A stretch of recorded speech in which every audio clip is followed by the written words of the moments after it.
Assim que tiver ok, é só vocês darem um toque, que aí a gente pode começar.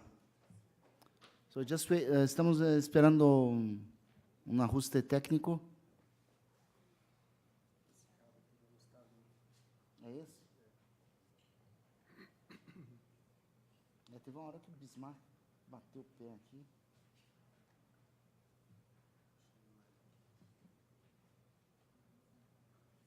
Também. Já está online? Não.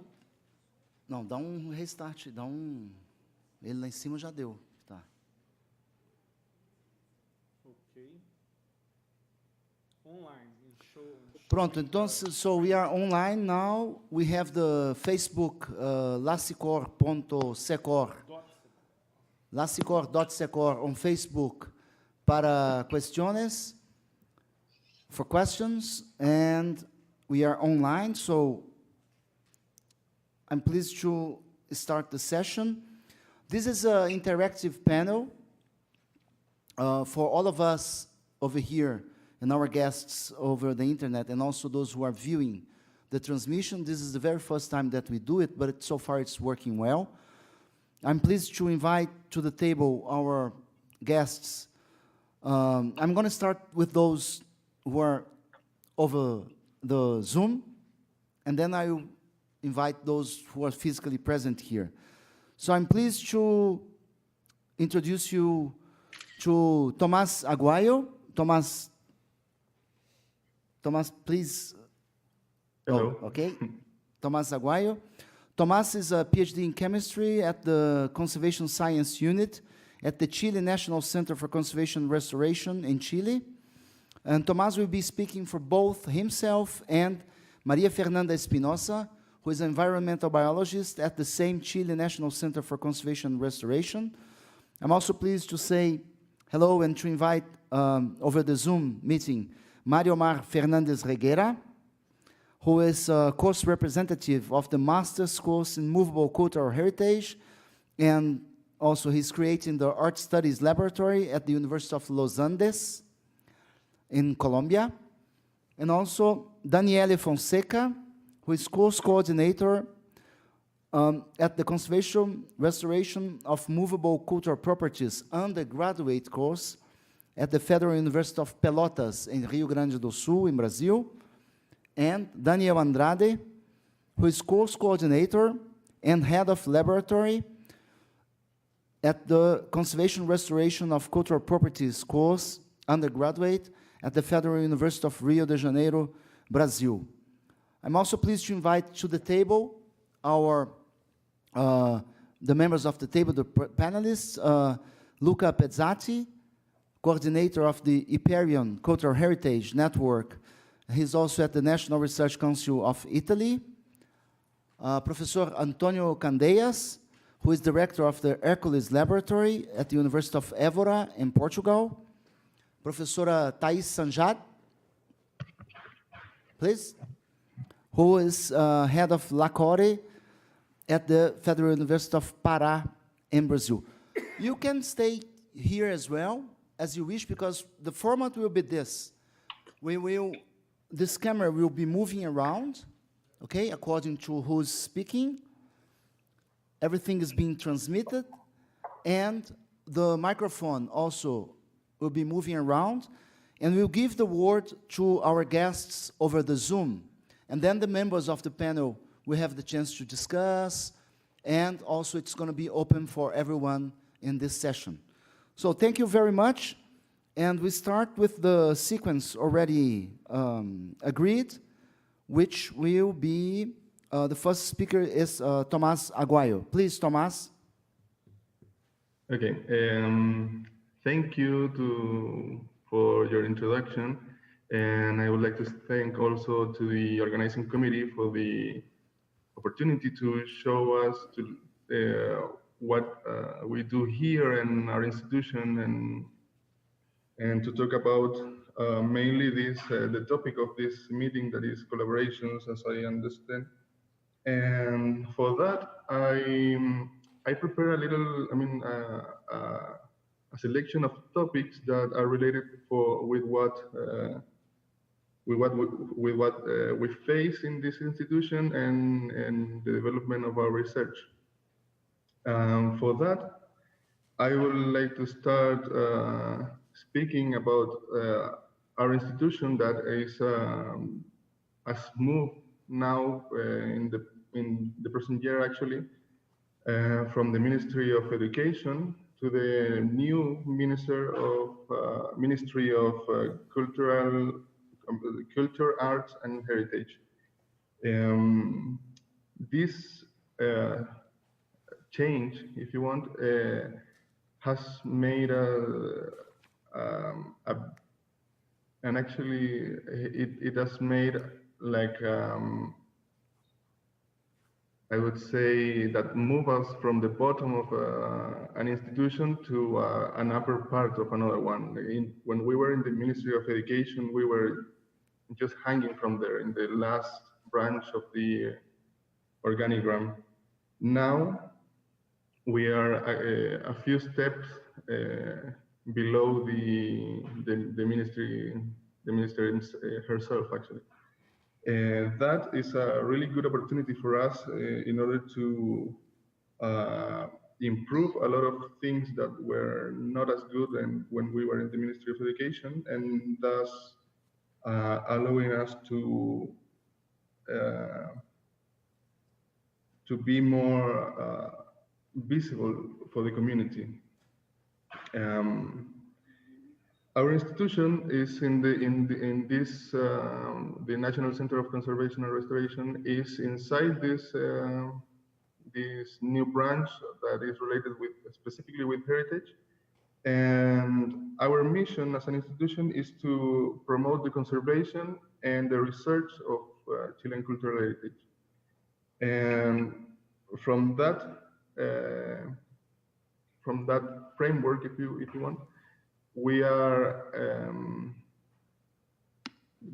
facilitated to collaborate internationally and nationally for and to solve some issues that allowed us, for example, recently Maria Fernanda, that is the chief of the lab, is going to travel to Paraguay to solve some issues related to microbiological infections in the National Archive over there. So this collaboration were between these large institutions. So we have that kind of collaborations and those related to what were spoken in the previous sessions that are more related to personal interactions between researchers. But I'm going to talk about that further. Now the lab where we work, is shifting from a unit that was more related to solve and to support the conservation laboratories inside the National Center. And now, since this, since that is well stated, I mean, we now have this kind of work where we can support them without major issues. So we're shifting our focus to research in order to increase the knowledge that we have to overcome these material issues that we have with our heritage. Also, our new focus is related to participate as much as we can in this kind of meetings and this kind of to interact basically with other professionals to bring more knowledge to help preserve this our heritage. But as some of you mentioned in the previous sessions, funding is our main drawback. We have a very limited budget here, and the main project that supports the lab is mainly for making it run, only to making a functioning for for what is needed inside this institution, and some of the institutions that are related to the Ministry of Culture. We mainly support public institutions and private in some cases where the collections that they have are of public use. So our actions are limited by that frame and also from our budget. In Chile, the CONICET is the main institution that is related to funding scientific research. And just about like 2 or 3 years before, they signed an agreement with our institution where they allow us um, to apply for fundings in there. The fundings from CONICET in the past were mostly focused to universities, or academic institutions, and to uh, renowned research facilities or research institutions in here. So that is forcing us somehow to expand our research, or our seek of funding. We are looking through different institutions, and then we need to adapt our applications in order to fit what they are looking for funding.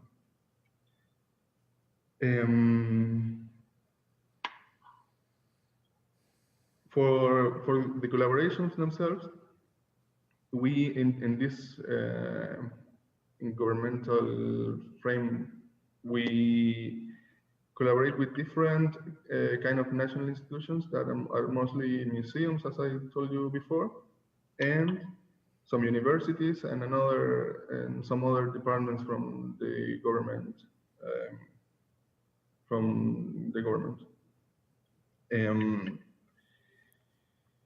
And also, we have some collaborations with international institutions, like Instituto Tarea, where Fernando Marte comes from, and the INCRIM, that is the Conservation and Restoration School in Mexico, and from the Andalusian Institute of Cultural Heritage from Spain.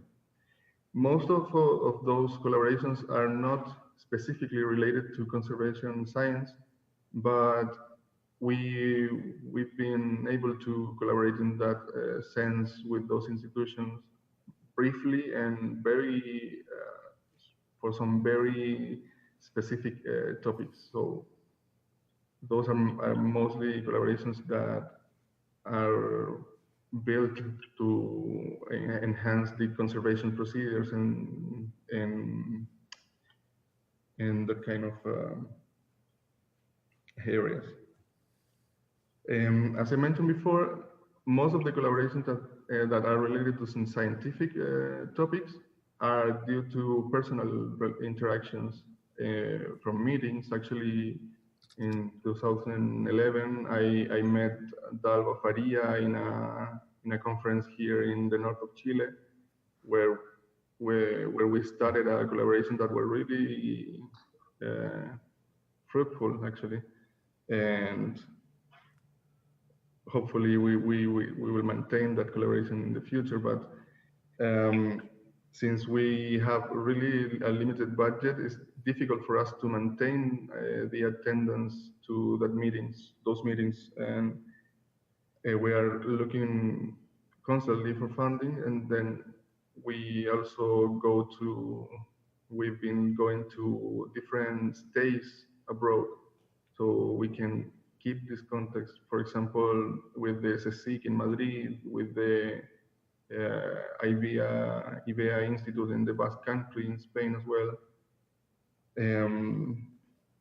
And those collaborations were actually really helpful for us, because all the knowledge that we can bring here is actually highly appreciated for the conservation of our heritage. We were also trying to show the national scientific community that it's possible to make research about cultural heritage. And in that, with that idea in mind, we organized a conference in 2017 that was called ARMAC, that stands for Archaeometry, Conservation, Archaeometry, Materiality, and Conservation. And we brought some people from Mexico, Argentina, Spain, and United States to show more advanced research to Chilean researchers that were at some point starting with the research regarding to cultural heritage. The main, I don't know how to say, but the main goal of that was to make this distance between conservation and science shorter, and to make it publicly available. That conference was for free for students and for everyone that wanted to participate. So we had a really huge attendance to that conference. That was about 200 different people that attended the 3 days that we had these workshops and in conference. And actually, yeah, we had 4 different workshops for that conference that were Raman spectroscopy applied to cultural heritage, X-ray fluorescence, radio, georadar investigations. I don't know how to say that in English. And the last one was remote prospection. So we think that was a huge success because at some point it opened the view for the national researchers that, I mean, research in this area is possible and is of high impact. That is what institutions like CONICET in Chile are looking for. And hopefully it will bring some future collaborations with them. That was what I wanted to tell you, so thank you for your attention. Thank you very much, Tomás. Thank you very much. So I'm glad to give the word to Professor Mario Mar Fernandez Reguera, who is at the Universidad de los Andes. Buenas tardes en Brasil, acá en Bogotá aún es la mañana. Sí. Voy a hablar en español, que me queda más fácil. Quería compartir una presentación, pero esto tiene un problema técnico. Sencillamente quería comentar que en Colombia en este momento existen muchas dificultades con el tema de ciencia y patrimonio cultural. Actualmente trabajo en la Universidad de los Andes, que es una universidad privada. Ya ha desarrollado una iniciativa de patrimonio cultural y esta iniciativa está realizando una serie de trabajos en diferentes campos con estudiantes, con profesores. Es una universidad que cuenta con diferentes facultades. Hay facultades de artes y humanidades, donde yo trabajo, pero también hay facultades de ingeniería y facultades de ciencias. Eso hace que sea un centro que tenga una infraestructura muy grande y que permite el trabajo serio, científico, en función del estudio del arte y el patrimonio cultural. Actualmente estamos desarrollando, creando un laboratorio, el laboratorio LEAP, Laboratorio de Estudios de Arte y Patrimonio, que es un laboratorio que va a tener su sede en la Facultad de Artes y Humanidades, que pensamos que va a ser la entrada de las obras y las investigaciones a la universidad, y después podrán pasar a trabajar con diferentes equipos de químicos, físicos, ingenieros.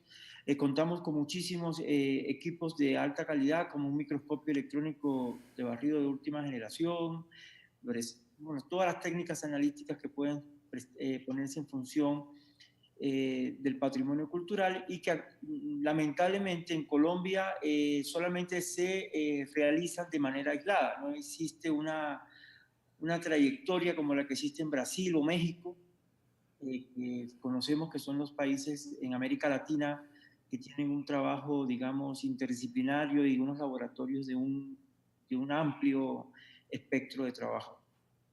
Eso es lo que les quería comentar con Luis, con Willy, ya con algunos de los colegas presentes en este seminario que he estado mirando, digamos, de manera esporádica, porque estamos en tiempos de exámenes. He visto trabajos de altísima calidad, lo que para nosotros es un gran reto. Nos gustaría invitarlos a muchos de ustedes a que vengan a Colombia para que nos ayuden a entrenar a los nuevos profesionales y trabajar como se ha trabajado en América Latina en otros momentos, en redes, en equipos interdisciplinarios. Eso es lo que les quería plantear.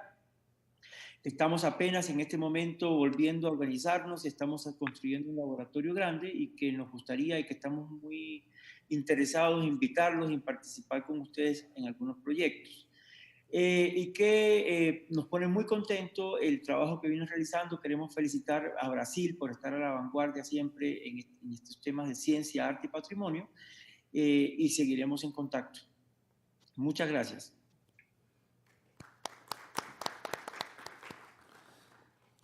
Muchas gracias, Mario Omar. Un momento. Y ahí vamos a pasar la palabra a... Yeah, sorry. I'm giving the word to Daniele Fonseca at the Federal University of Pelotas in Rio Grande do Sul. Okay. Thank you, Luis, for this invitation, and dear colleagues, good afternoon to everybody. Professor Luis asked me to talk about a little bit about our course in Pelotas, very south of Brazil. Some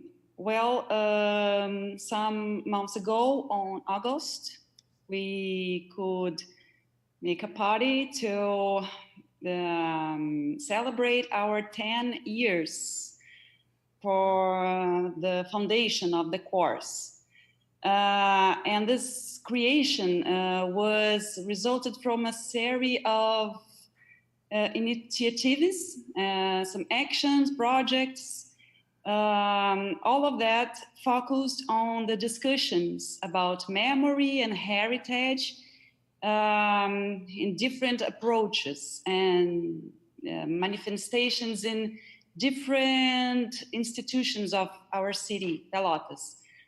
We have strong works in Pelotas and university about our cultural heritage, and because of this, this course was very well implanted in this university.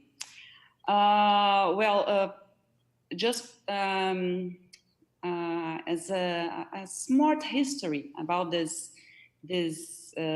creation, we have in Federal University of Pelotas various fronts of action in the field of cultural heritage, and it was very, very important making this course there.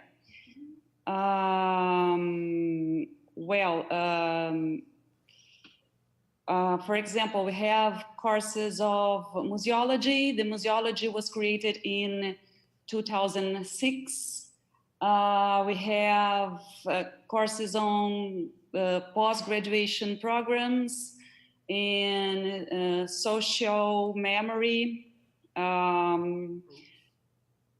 It was something different here in my computer, sorry. It was the museology courses, and we have a course about social memory and cultural heritage. And nowadays we have a master degree and a doctor degree in this post-graduation program. the School of Architecture usually have very strong programs about our cultural heritage. The city has a very important cultural heritage in buildings. Okay, so in 2008, this course was created. Conservation and Restoration Cultural course was created. It was a result of this very small nucleations in the university. And this activities starts in August when we had the first group of students. The creation of this course, as well as other courses in Brazil, they took place within a special contest of expansion of the universities, federal universities in Brazil. So that situation favored the opening of courses and the expansions of the number of students. So it was another scene very important for us. Here in Pelotas we have different situation, let's say something like that, comparing to other courses of Brazil, because we are not directly related to fine art school, but we are related to Human Science Institute. So we are have this difference in our background. From the beginning of the course, the development of the physical space of the laboratories was very difficult. Became gradually, they was increasing gradually in the beginning of the course. And during the very first year, we occupied just a few rooms in a very small building of the university in the downtown. The first group of students, they had a spectacular role in helping the professors to develop the course. They recognize their role as the founders of the course too. After some adjustments and changes of buildings, the course now has 7 laboratories equipped for didactic activities. We have a very important physical space inside the university, but it's not definitive. We are in a rented building. But our situation is now very, very nice comparing with our situation in the beginning. So I can say the course has grown a lot over these 10 years. I can say that the implementation phase is over. However, we do not take our eyes off the need for consolidation. Now it's time for consolidate this course. We are thinking in grow and developing the work we have done by now. The course of Federal University of Pelotas is the only course in Brazil that has tutorial education program. Now we call it PET. The name of the program is a program of the federal government. A group of 12 students and tutor, a professor tutor, developing actions to provide the quality of the course. So the students organize events, workshops, and discuss issues about the implementation of the quality in the course. Programs like that in Brazil, there are spread over 180 universities, for example. So I can say for all professors or teachers, we are very proud of the work we have done, and we also know that this period of consolidation is done, but our initial difficulties are over, but there are things we are looking forward. So we are very happy. I'm very happy to be here talking to you and thinking about these opportunities to make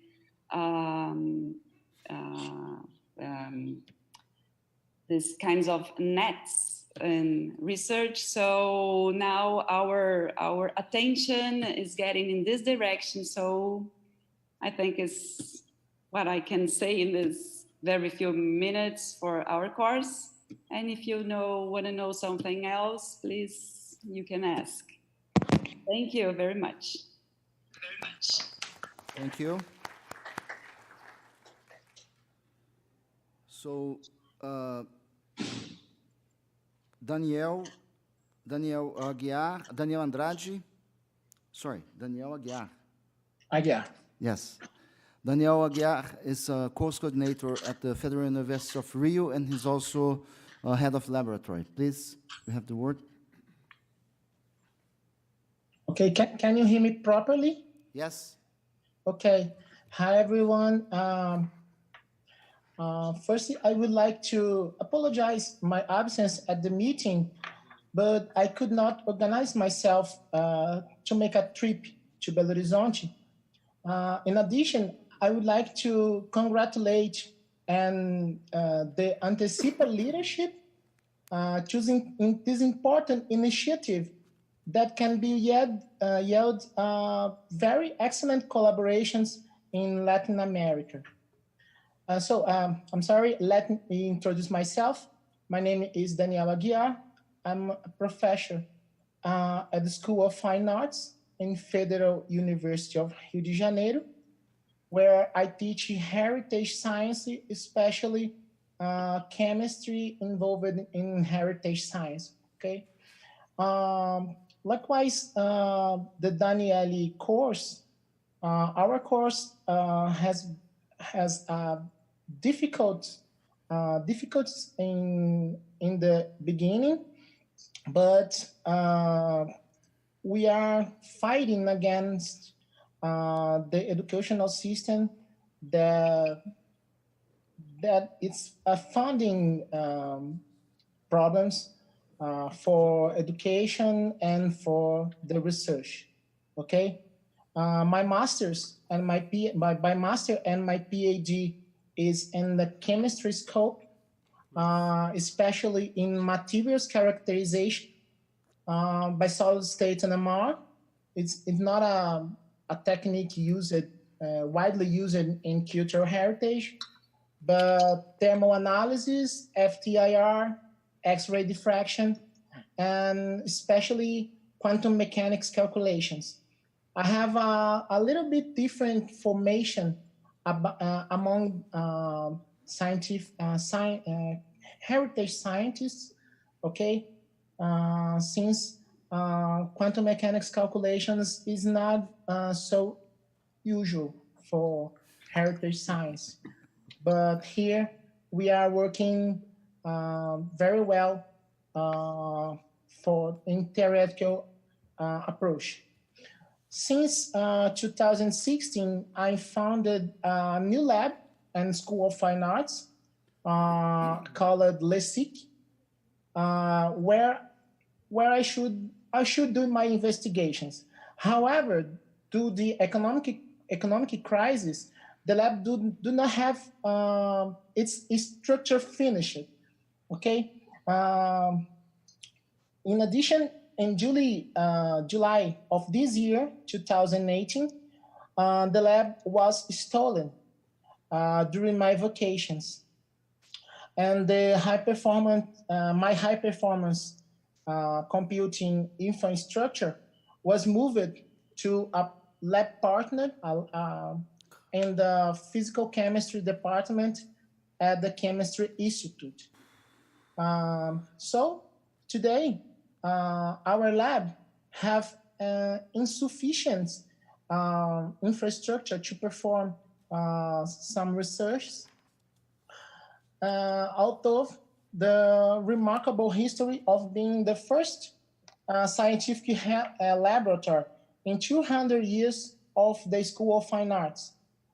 School of Fine Arts of the Federal University of Rio de Janeiro is the oldest arts institution of the Brazil.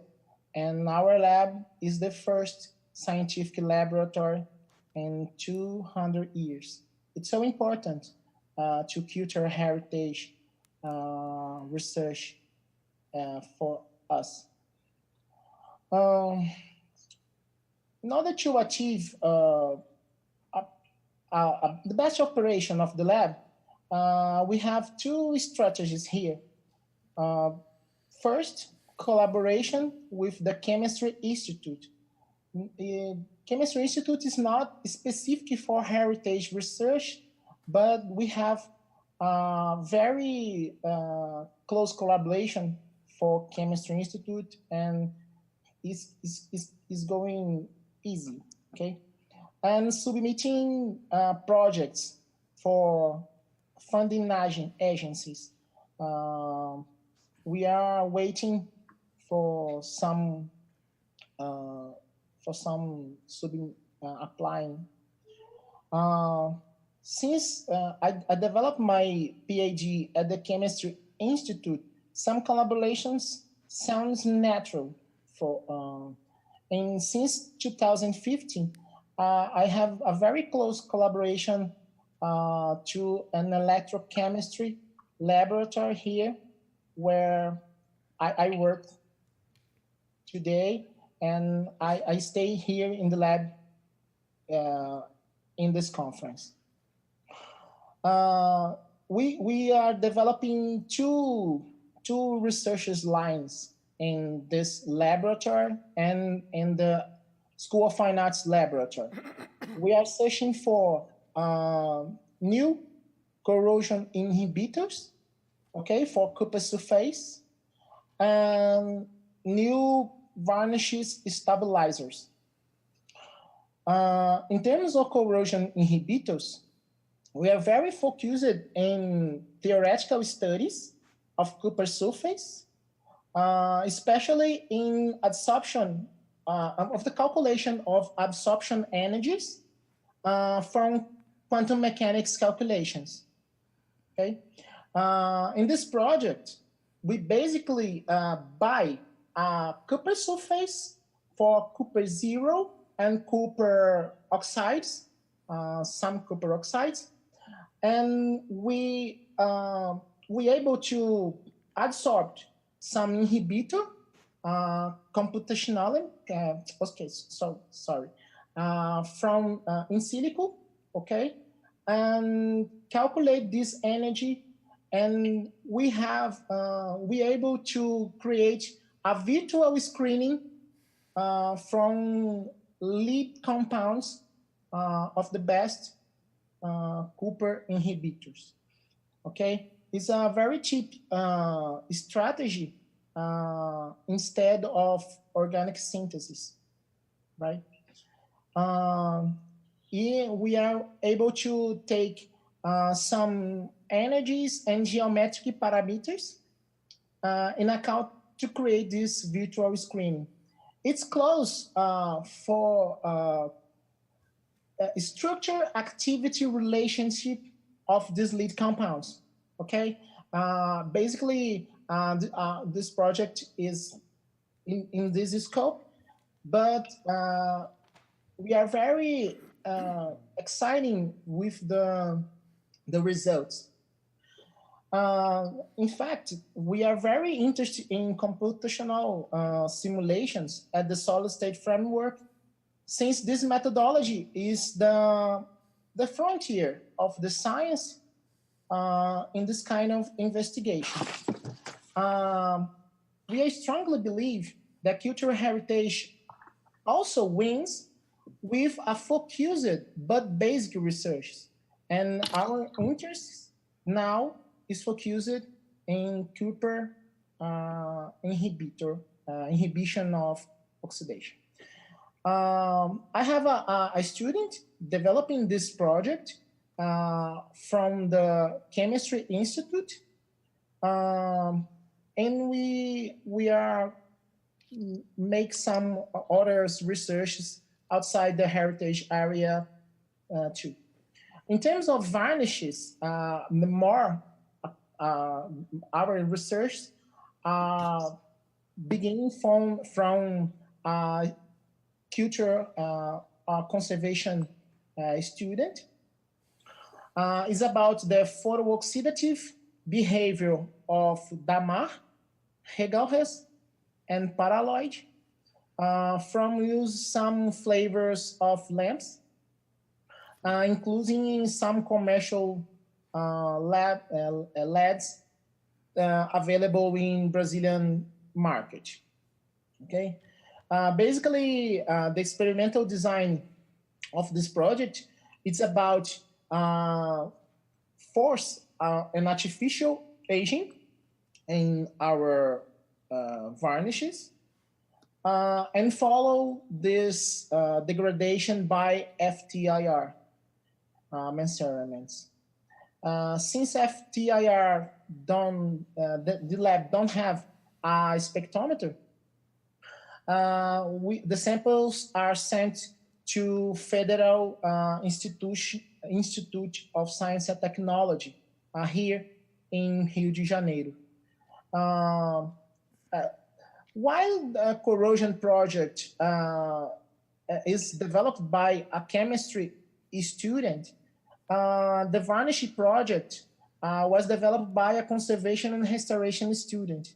And after some presentation, other students showed some interest in this varnishes project. Both projects, corrosion and the varnish projects, are applied in the funding agencies to raise some funds to LESIC and to raise minimal fundings to make my research, and that's it. Okay. Thank you. Okay, thank you. So, thank you very much to all of you. And now we move to our panelists, and the word is open. Willie, Luca and Thais. yes, we have to. Can come here. First them and then I.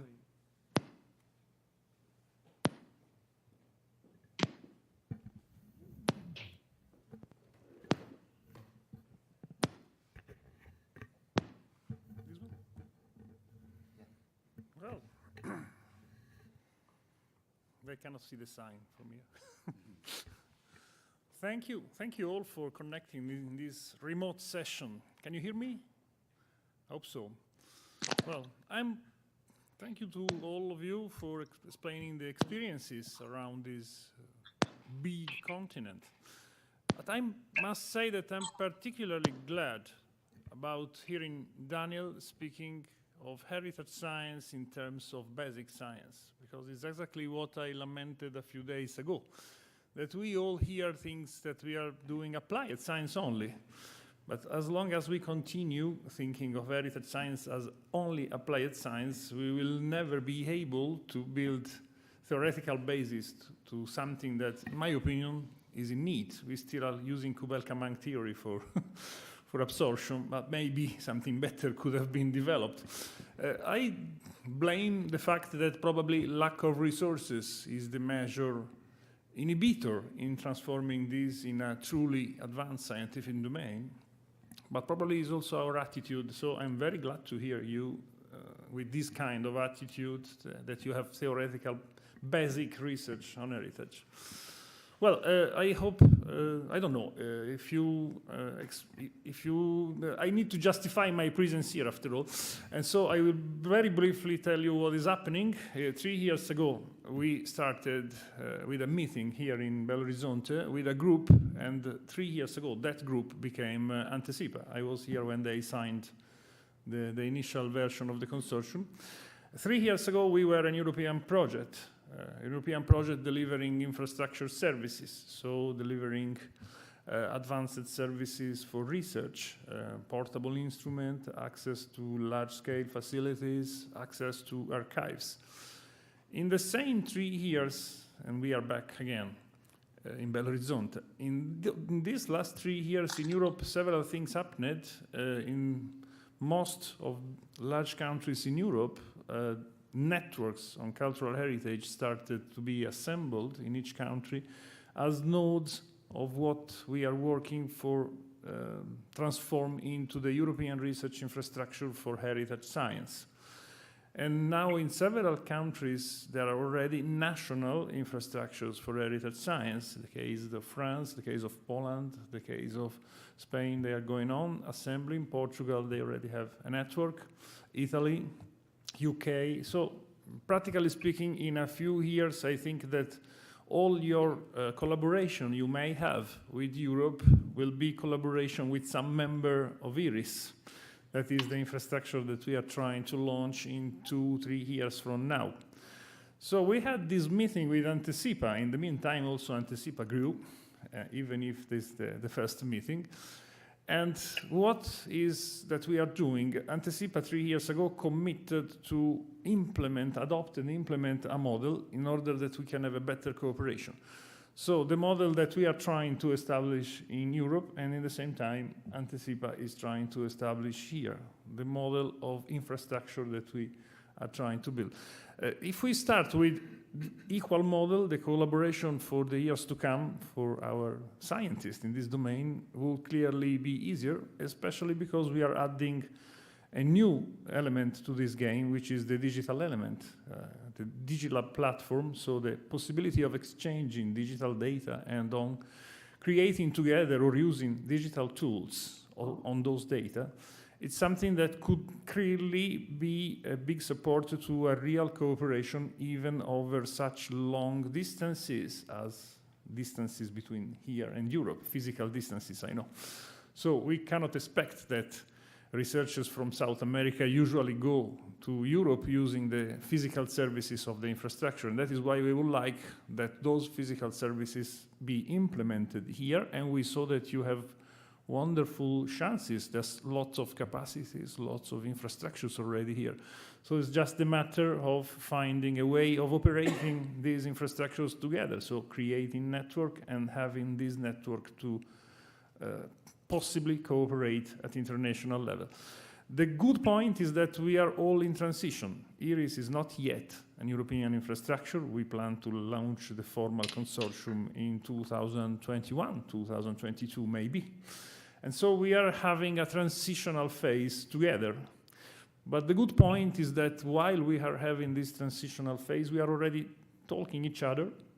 And so we can secure that with a bit of goodwill, the path to the creation of these structures in the future will not diverge. Instead, they will converge to something which could easily create a world cooperation on heritage science. That's what I have to say. Thank you.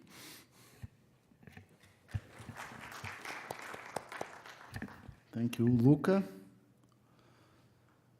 So, we have the word open to both our panelists and also to the table.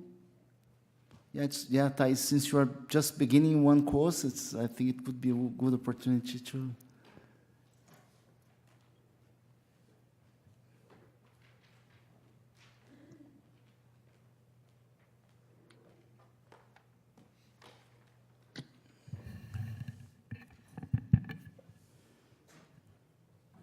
Hi, thank you for sharing with us your presentation. And I am Thais from the Federal University of Pará, and we recently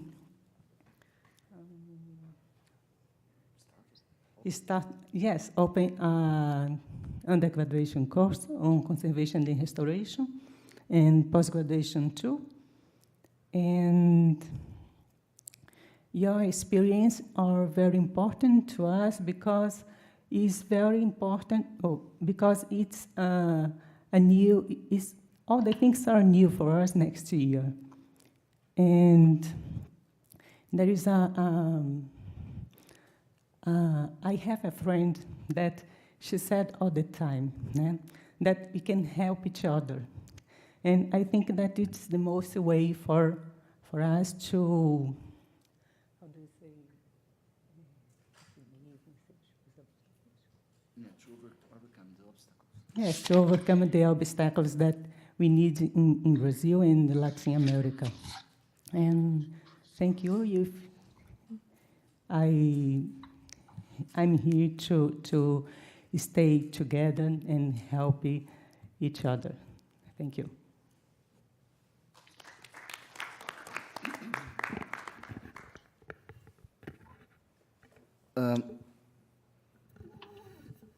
So for information, the Federal University of Pará, it's in the Amazon, it's a very, very huge area. And just for you to have an idea, only in terms of archaeological excavations, for example, for the Belo Monte Dam, 2 million objects have been excavated, and these objects need studies, preservation, access, storage. So just to give a brief idea of the problems and the challenges that these colleagues will be facing in the north of Brazil, which is much closer to Colombia than we are. Maybe not. Because there is no way from one place to another, so it's far. We also have here at the table, Willie is playing, he's wearing 2 hats because he is the coordinator of the course, and he's also taking care of the questions over Facebook. So if you can take a look if there are questions, but if there are not, then you can talk about the course. Okay. First, I would like to say a few words, as I'm at this moment, and I'm also working in coordination of a conservation course, and also working as first secretary of Antecipa. Well, thank you, colleagues that are participating from distance. I hope I can meet you in person soon. And I just would like to say a few words about our course and about the role of Antecipa in this context. Our course also celebrated 10 years this year. We were the first ones in Brazil, the first undergraduate course of conservation restoration. And until now, we were 3 courses, and now we have 1 more in Pará. And in a certain sense, each one of these courses has its own characteristics, we could say that. But we have something in common, that we have been working with certain mobility of our students and our professionals that make the course. Between the courses, we had professors that were formed in a course and work in another. So we have this thing on mobility that unites us. And I would just to invite the colleagues, Daniel, and Tomás, and Mario, to invite you to affiliate Antecipa and to divulge it and to advocate for it. You know, we created this multi-professional association 2-3 years ago, and it really can be a forum, can be a place to show our research, to collaborate. Antecipa can struggle for a very important matter to us, that is the official recognition of the conservation restoration profession in Brazil. And we have to work for it in this broader, in this bigger transdisciplinary context. Lucas said a word that I liked a lot, that is a network. So we really are inserted in a transdisciplinary network that involve almost all areas. So in Brazil, in our context, maybe archaeologists and museologists are in this moment better organized. We had in our meeting here in the first day an official representation of the Brazilian Society of Archaeologists, but we have to work in this context with a lot of professions like architects and historians and engineers. And here at this meeting in particular, there were a lot of physicists, a lot of chemists. So we believe in that in our next meeting from 2 years from now, this large community that works with the preservation of Brazilian heritage, Brazilian cultural heritage, will be best represented. Antecipa will work in this context with the issue of heritage science as a common bridge between this field. And this meeting was for us an opportunity to see better, as Luca described it, how works developed in Europe, and try to see opportunities for collaboration with the European Union, where now, in this moment, the use of joint, of shared infrastructures are already a reality. So from our part, we look forward to be in touch with you all and to work together to build our own model and to make stronger our network of collaboration in Brazil. Thank you. Okay, so we have in this moment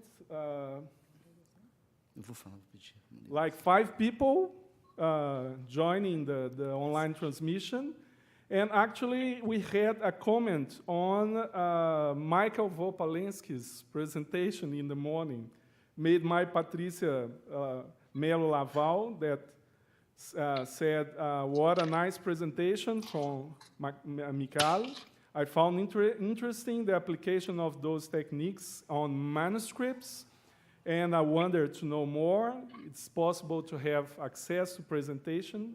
I answered to her that the video is recorded on our coordination of events page.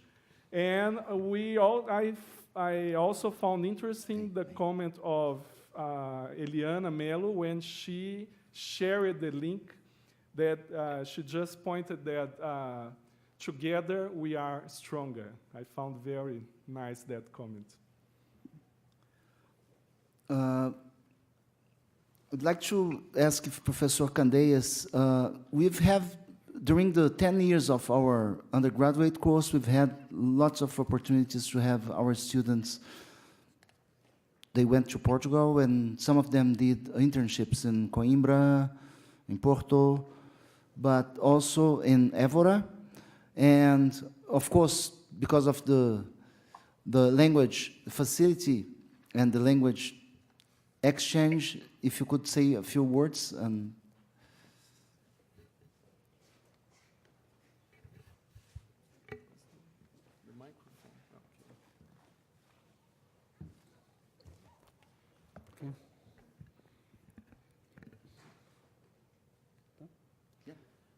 Okay, so my name is Antonio Candeias. I'm from the Hercules Lab, and Hercules stands for Cultural Heritage Studies and Safeguard. Herança Cultural, Estudos e Salvaguarda. And so it's a university research infrastructure, and what we do, we mainly try to integrate the physics, chemistry, biology, biotechnology in the study of heritage. We have 4 main lines of research, so archimetric approaches to past cultures, science for the arts, science for conservation, and another one on innovation and development, which is novel tools and novel solutions on heritage research. I think that particular can be relevant for this discussion here is that we coordinate the Portuguese pole of the IRIS. So we are the coordinators of the Portuguese platform of the European Research Infrastructure on Heritage Science. And this is a joint infrastructure composed of the Hercules Lab at every university, the National Laboratory of Civil Engineering, and the National Laboratory of Conservation and Restoration from the General Directorate for Cultural Heritage.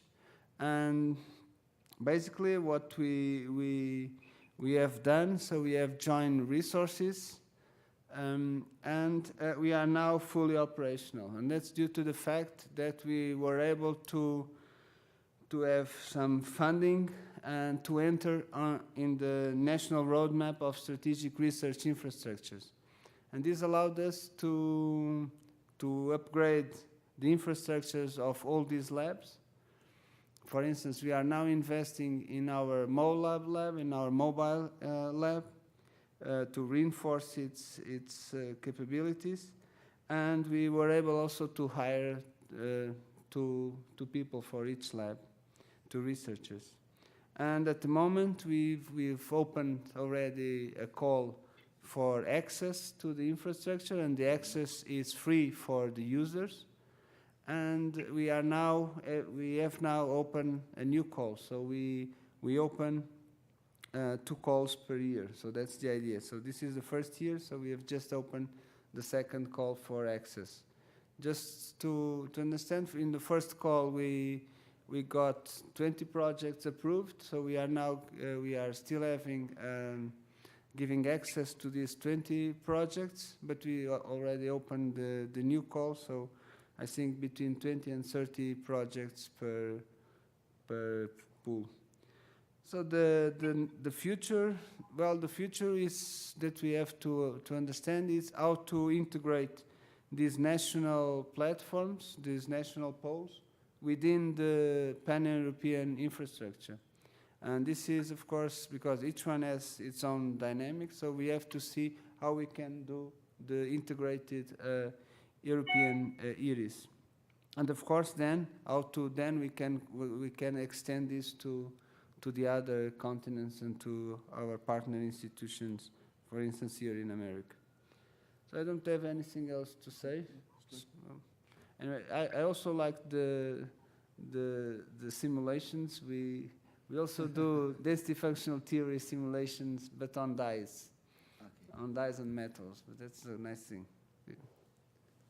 Thank you.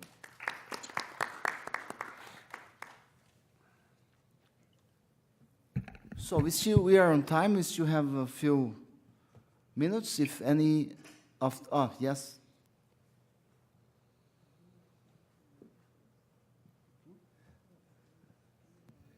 Well, I just want to congratulate my colleagues from the undergraduate courses here in Brazil.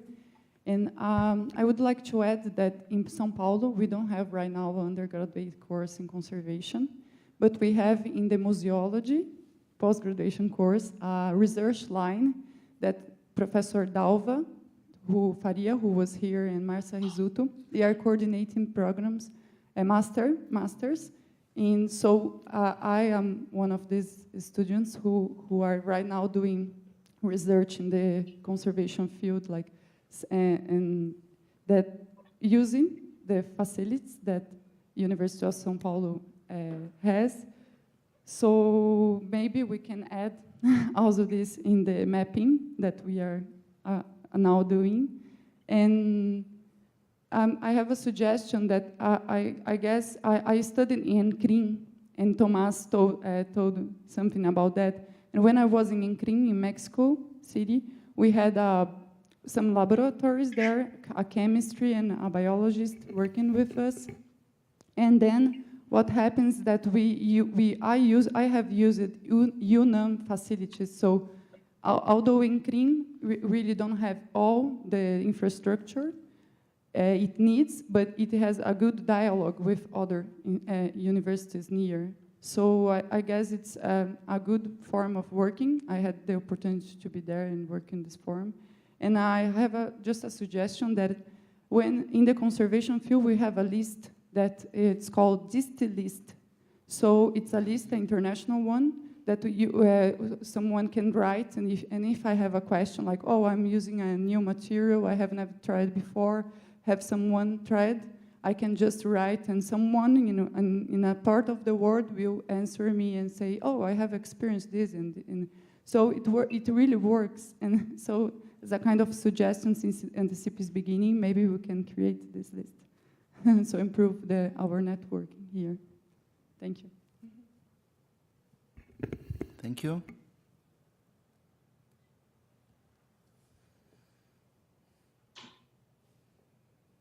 Right. It's open.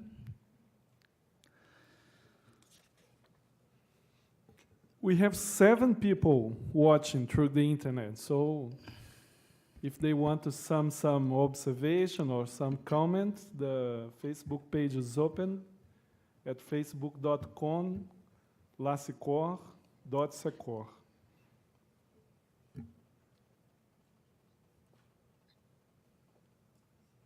Bom. So I will end the session if there are no other comments or suggestions or questions. I'd like to thank you all very much for accepting our invitation. As you all know, this is the very first official meeting of Antecipa after we are a legal entity. And our aims are really to grow, to contribute to the future of conservation, not just in Brazil, but not just in Brazil, but in our South America and in the world as a whole. It's important that we keep using these new technologies to reinforce our liaisons, to reinforce our exchange of students. I think it's also important that we grow in the culture of exchanging our students as well in terms of graduate courses, in terms of inviting colleagues to participate at the thesis committees so that we can effectively play the role of a interdisciplinary field. So thank you very much, Daniel. Thank you, Mario Mar, Daniele, Tomás, and all of those here who accepted this trial. And it worked well. Actually, Facebook, for the questions, worked as well, except for the fact that we didn't have much questions, but at least the channel worked. So it's just a question of us trying it again. And thank you all very much. We continue with our program. Thank you. Thank you.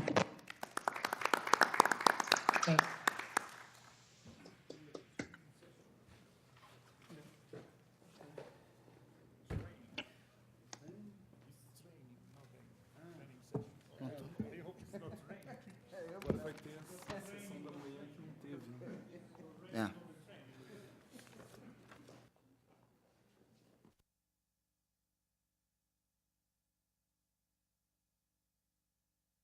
Hello? Hola. Okay? So because of the fact that we had to cut the session in the morning to keep up with the timing,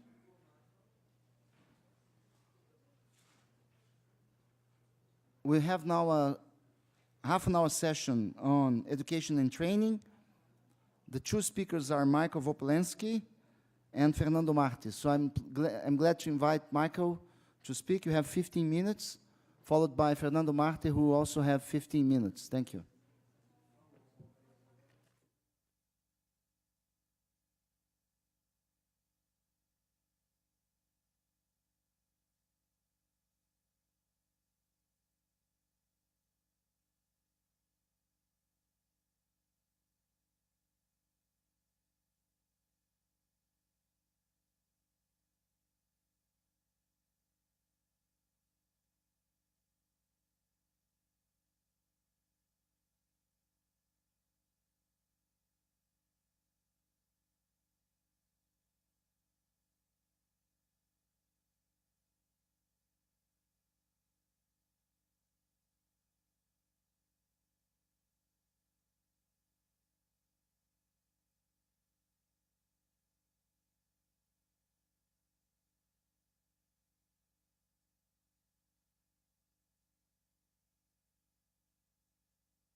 I will actually talk English now because originally this presentation should be given by Matthias Strlic from the UCL, but he's not here and he asked me to do that, and he also provided me with the slides, so I modified them a little bit, and we will talk about the training strategy in the IRIS project. And training is definitely something very important in the research infrastructures, because actually you can see that even during the normal work, that when the users are coming to your infrastructure and are using your equipment and they are isolated, then the work is very atomized. But what happens, and what is very good that it happens, is that the users from the museums, for example, are talking one to another, and it means that if somebody has some good experience with the work at your laboratory, and he is just making some marketing for you without saying telling the people, look, we had this problem and we just went to this infrastructure and they were able to do that, and then you get into the contact with the new people. So it is very good to promote some training for the users as well, in the way or in the sense that the users are aware about even the possibilities in the infrastructures. In IRIS, the training or the IRIS Academy should be done in some advanced way, not only training the users for the concrete, for the particular devices, but as I said, as well in general about the possibilities which there are in the cultural heritage investigations. So for that, in IRIS we are preparing, and I am a member of the group of Matthias Strlic in this IRIS Academy point, so we are preparing some documents for the IRIS Academy, and we are based always on the strategic documents of the IRIS PP project. And we also are thinking about the needs of trainings that will be done in the IRIS, and considering the training possibilities which we have in the 21st century. Okay, so the objectives of the Academy are to identify and promote some set of core heritage science skills. So it means to identify what really is needed for the users to know. And it is not really easy, because IRIS is a huge project and is concentrating, or is kind of a group of different infrastructures of different things, and obviously different approach has to be done for the people that want to use the art club, and different approaches for the people that are going to use the fixed lab, for example. So I am basically fixed lab, you know what I presented, so we are not moving to the places, and I can imagine very well how can the training for the users look like in the fixed lab. But the thing in IRIS is that really there has to be a discussion, or that there is the discussion between the providers regarding the possibilities of the trainings with regard to the particular facility and particular way of working, of course. As well, the training will be different for a user from for users from with different background, let's say. It will be different, or it has to be a little bit different for the physicists, for example, that want to verify some methods for the XRF, for example, used for the culture heritage, so for some statue or painting or something, and for the people really with the artistic background, because like these are different clients, these are different users, and it will have to respect these differences. So we want to prepare, like taking this into account, some methodology or some systematic of the training, and we will use different methods, of course. So there will be definitely e-learning, because some courses can be done remotely on the e-learning. There will be hands-on trainings. There will be some group learnings, let's say, group trainings, and so on. And we want to, as it is written here, embed a continuous learning for IRIS. So to provide the crossing border thinking of the users, maybe, I would say. Okay, so after that, when we have already trained users and there is some vivid environment, some vivid society of the users and the providers, we think it can be quite good to promote it as the Heritage Science Network, actually. And of course, we should also keep in mind that the training has to be accessible for diverse groups, and it should be easy to get trained for the IRIS, of course. Okay, so in the training strategy, we just want to make some support of really very, or like with the courses, with the training, we want to support a world-class access to the infrastructures. And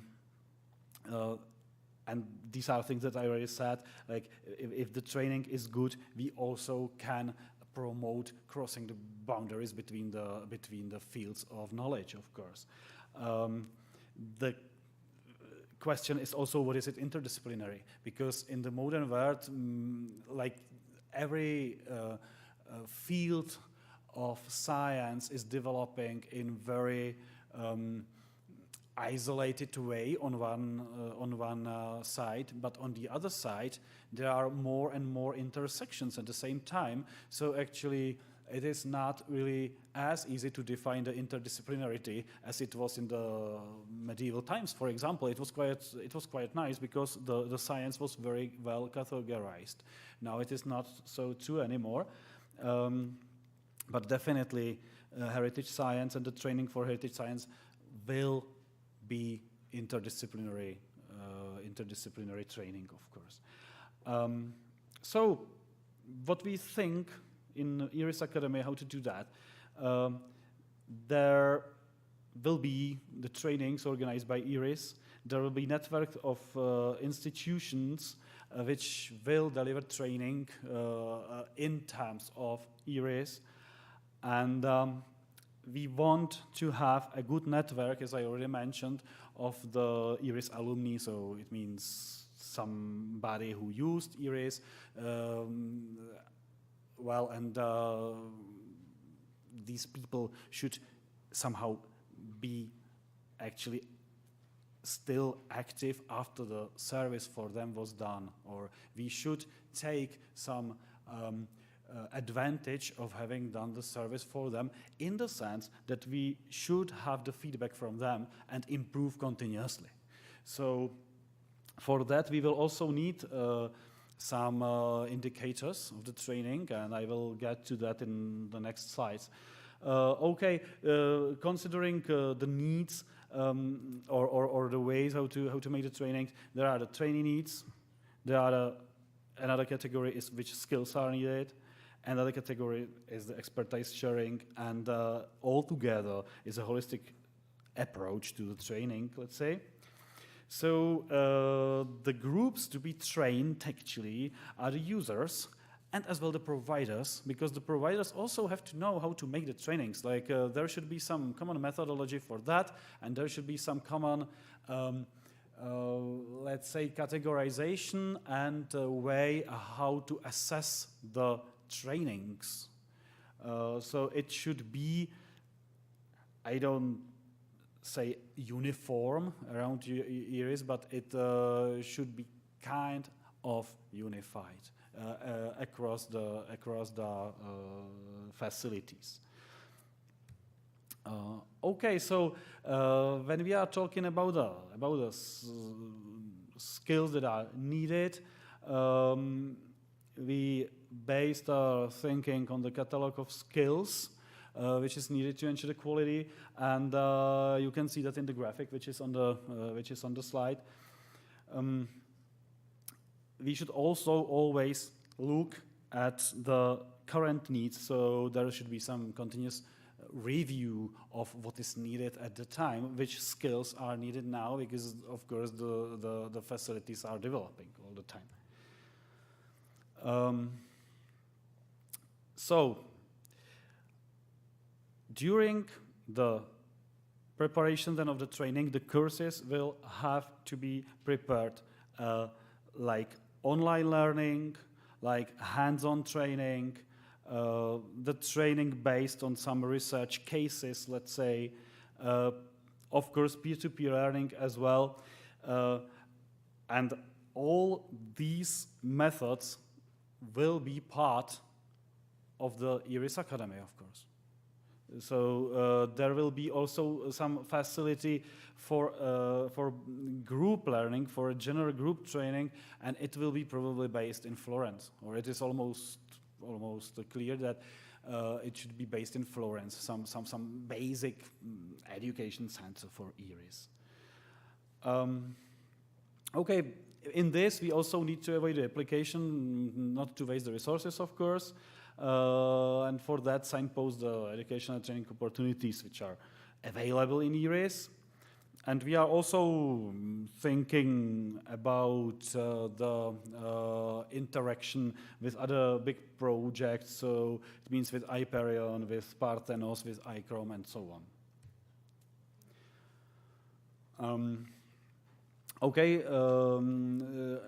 So actually, what is needed is that we have, as I said, the last point is here, the follow-up activities to actually promote IRIS by the users, and as well to have the feedback from the users and be able to use it for the continuous improvement.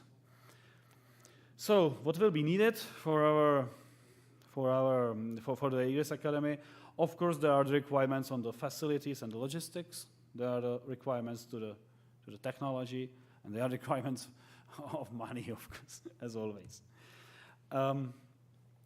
Now, this last slide is about the measuring success. So we have to measure somehow the success of the training. So we need to make some measurable indicators. So for example, here, the objective 2, embed a continuous learning across IRIS. There we can say that there will be the trainee feedback important, the number of courses will be evaluated, the number of training programs with research-based learning dimension, and the number of returning trainees. So these are our plans, how to make the IRIS Academy.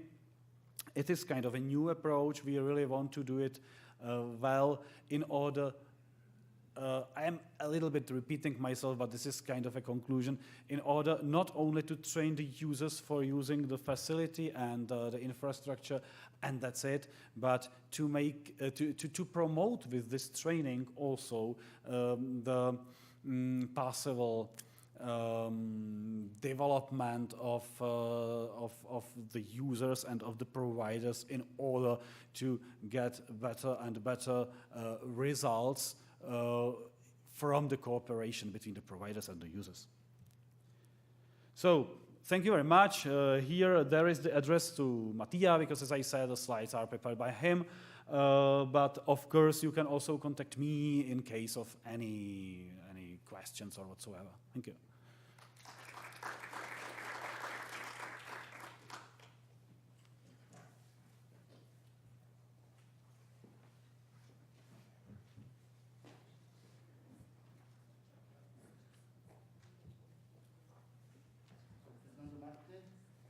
Can I use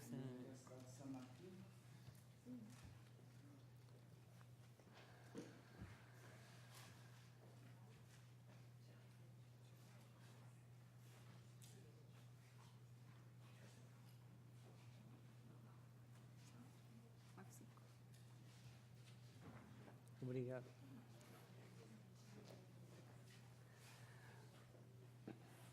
Well, I would like to thank the organizing committee once again.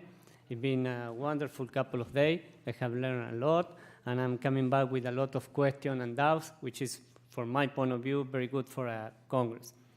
As I said in the previous presentation, the institute where I work is basically a restoration center. So we do restoration and conservation, and all the rest of the activities around the institute spin around this fact, no? But regarding the topic of the roundtable, which is training and education, I would like to give a oversimplified overview of the situation in Argentina, okay? We have in Argentina, actually when I said Argentina, what I mean is Buenos Aires. We have in Buenos Aires 3 universities which provide training in conservation and restoration. There are not other programs in the rest of the country. And it's funny because during the last time we were contacted at my university, because in Uruguay they have non-course on conservation and restoration. And now it's the same situation in Chile. The course in conservation and restoration has closed. So all the south part of the continent has just 3 programs in conservation and restoration, and all of them are based in the same city. So in the case of our university, Universidad Nacional de San Martín, we had 3 courses, 3 programs. We have 1 undergraduate and 2 postgraduate programs. It's important, it's a great advantage giving programs, conservation and restoration program, when these are hosted by institutions who really are doing work on conservation and restoration, okay? Because out of the 3 programs I have shown you, and I'm gonna be developing a little bit in the presentation, we are the only one who get the course actually in a restoration center, okay? So we encourage our students to join all the projects, all the restoration, conservation, and research projects that we have very early in their course. Because we have been talking about interdiscipline, transdiscipline here during all these 4 days, but when it came to training and education, interdiscipline is not just having a course on physics, chemistry, biology, together with art history, on conservation and restoration. Actually, there is a need for an involvement, and it has to be from the very beginning of the training course, okay? And also because this gave us the chance, at least in our case, to involve the student and try to encourage them to pursue those fields which are not yet quite developed in the country. For instance, in our case, archaeology and archaeological sites, or modern and contemporary art. So involving the students on this project gave us the chance to start pushing them a little bit in a nice way to join this kind of project. So we started at UNSAM with the postgraduate programs, okay? For two reasons.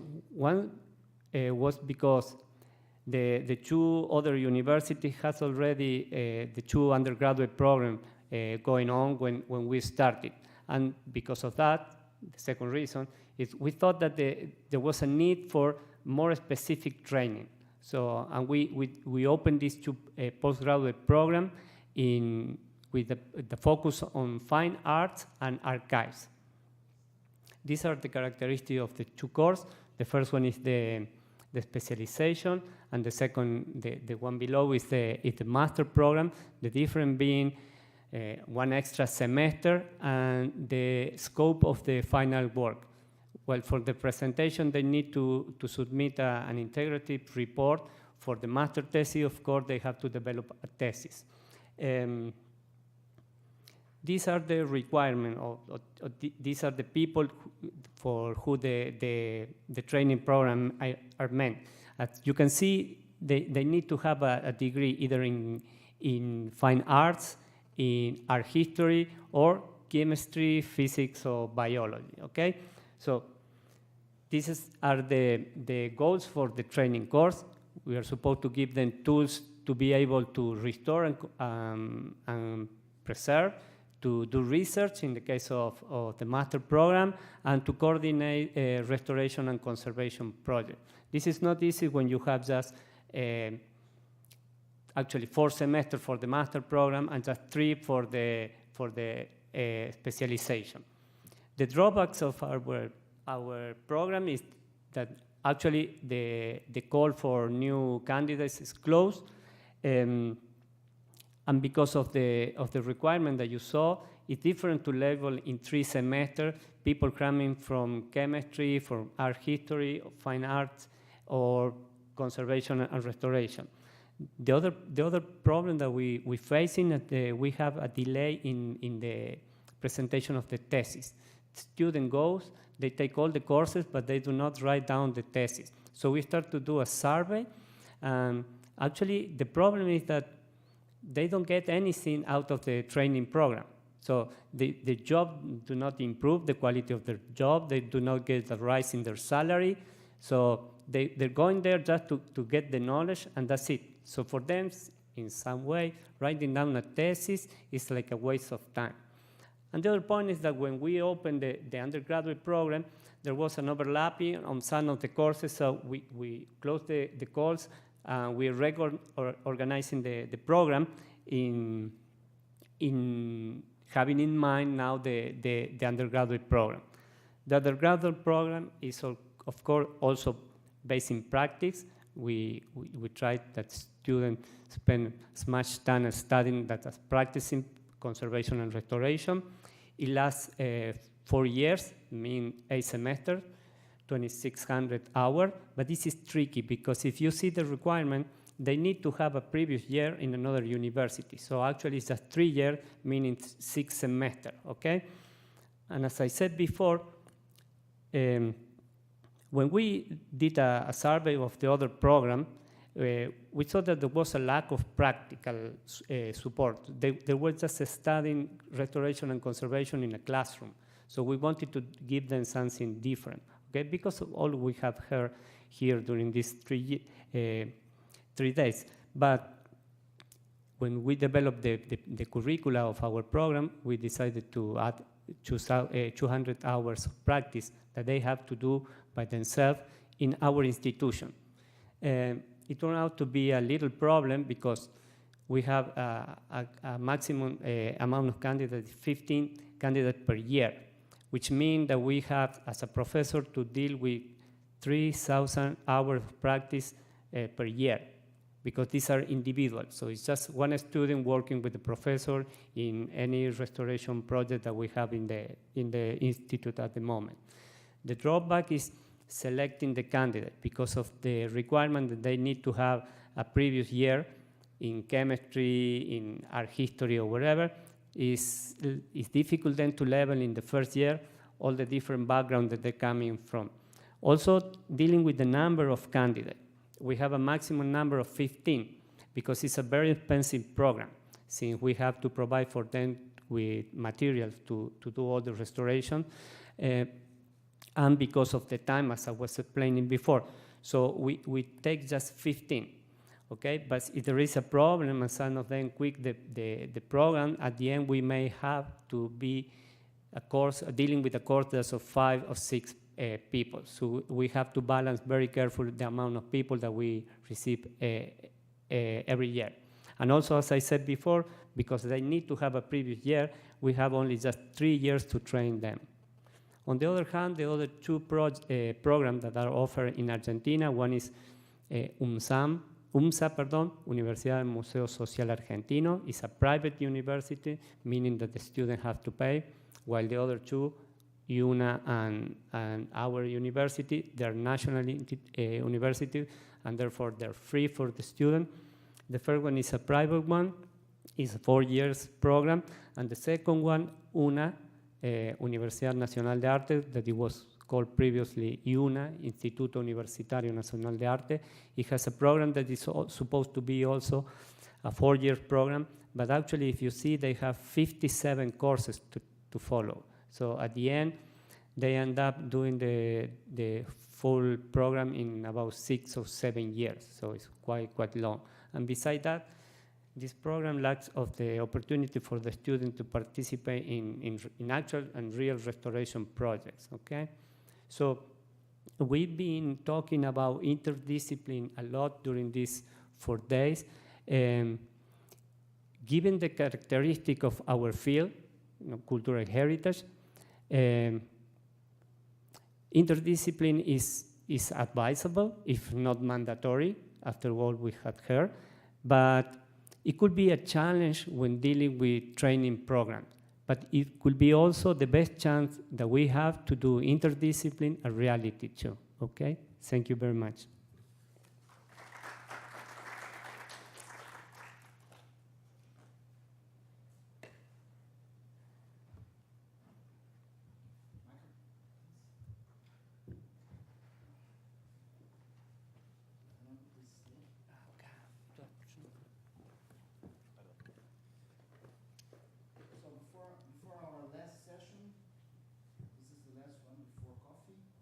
So thank you very much, both of our presenters.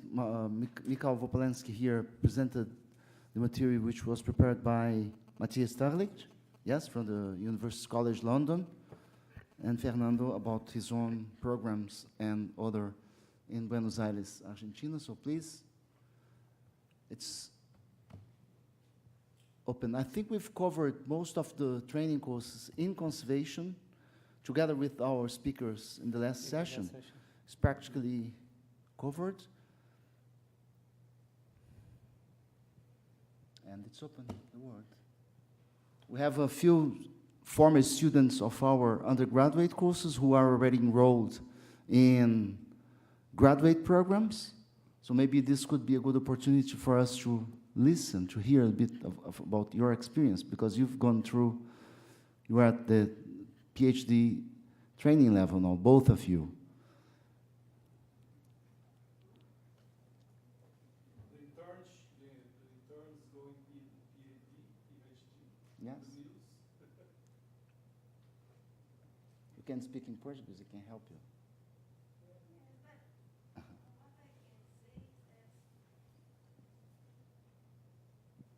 What I can say is about the importance of the practice is what I felt more difficult in the course. I am the first year of when was implemented yes. the course, and I think who are like a cobaia. How I say cobaia? Test? Test. Pilot. Yes, I think our course now is very better than when I entered it. But it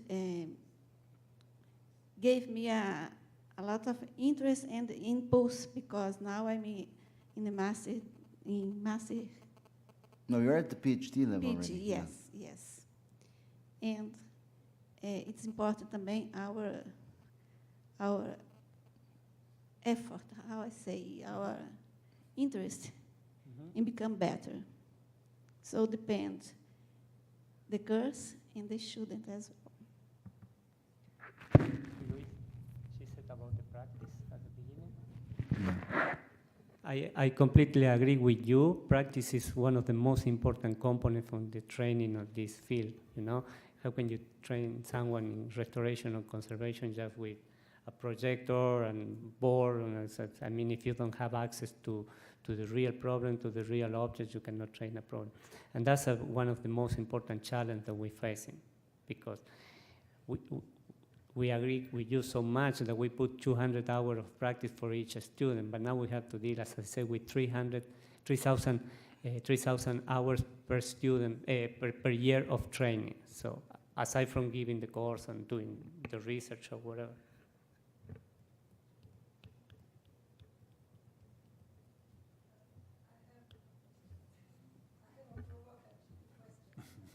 So that's for Michael. For Luis. For Luis, no. It's like, do you think we need more formation courses, new courses of conservation and restoration in Brazil? What do you think about that? Well, we have 3 programs running at the federal universities. But we also have other training courses, which are at the federal institutes. And here we've had a couple. There was a poster by the Federal Institute of Santa Catarina, and they are dealing with built heritage, construction, built materials. Here in Ouro Preto, we have one of the first ones, which is at the Instituto Federal de Ouro Preto, and they deal with built heritage as well. We have the one in São Paulo at the PUC, which Marcia Riz was coordinating, which is going through a change, because it didn't end. So in the southeast of Brazil, we have more training courses. But in the north, we have just one which is going to start. And in the northeast, I mean, when we think about the northeast, Pernambuco, you know, for example, now I work a lot. We have a good friend who's she's the director of a private company dealing with conservation restoration in Pernambuco.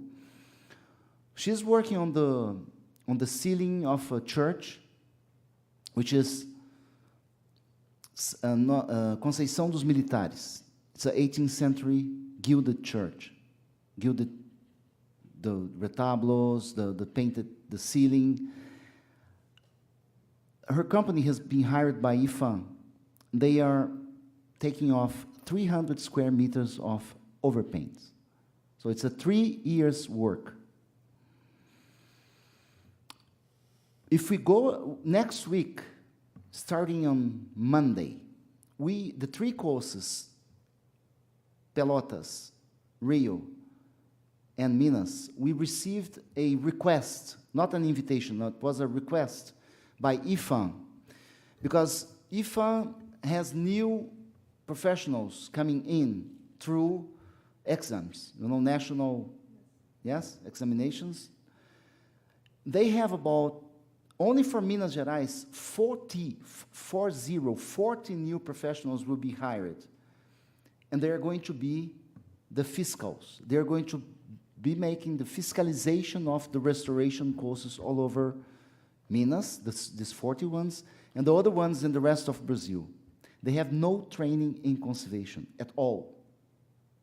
They have training in history, they have training in architecture, they have training in other disciplines, but no training in conservation. So the problem is, we are training conservators, and the system sometimes uses our trained professionals, sometimes don't.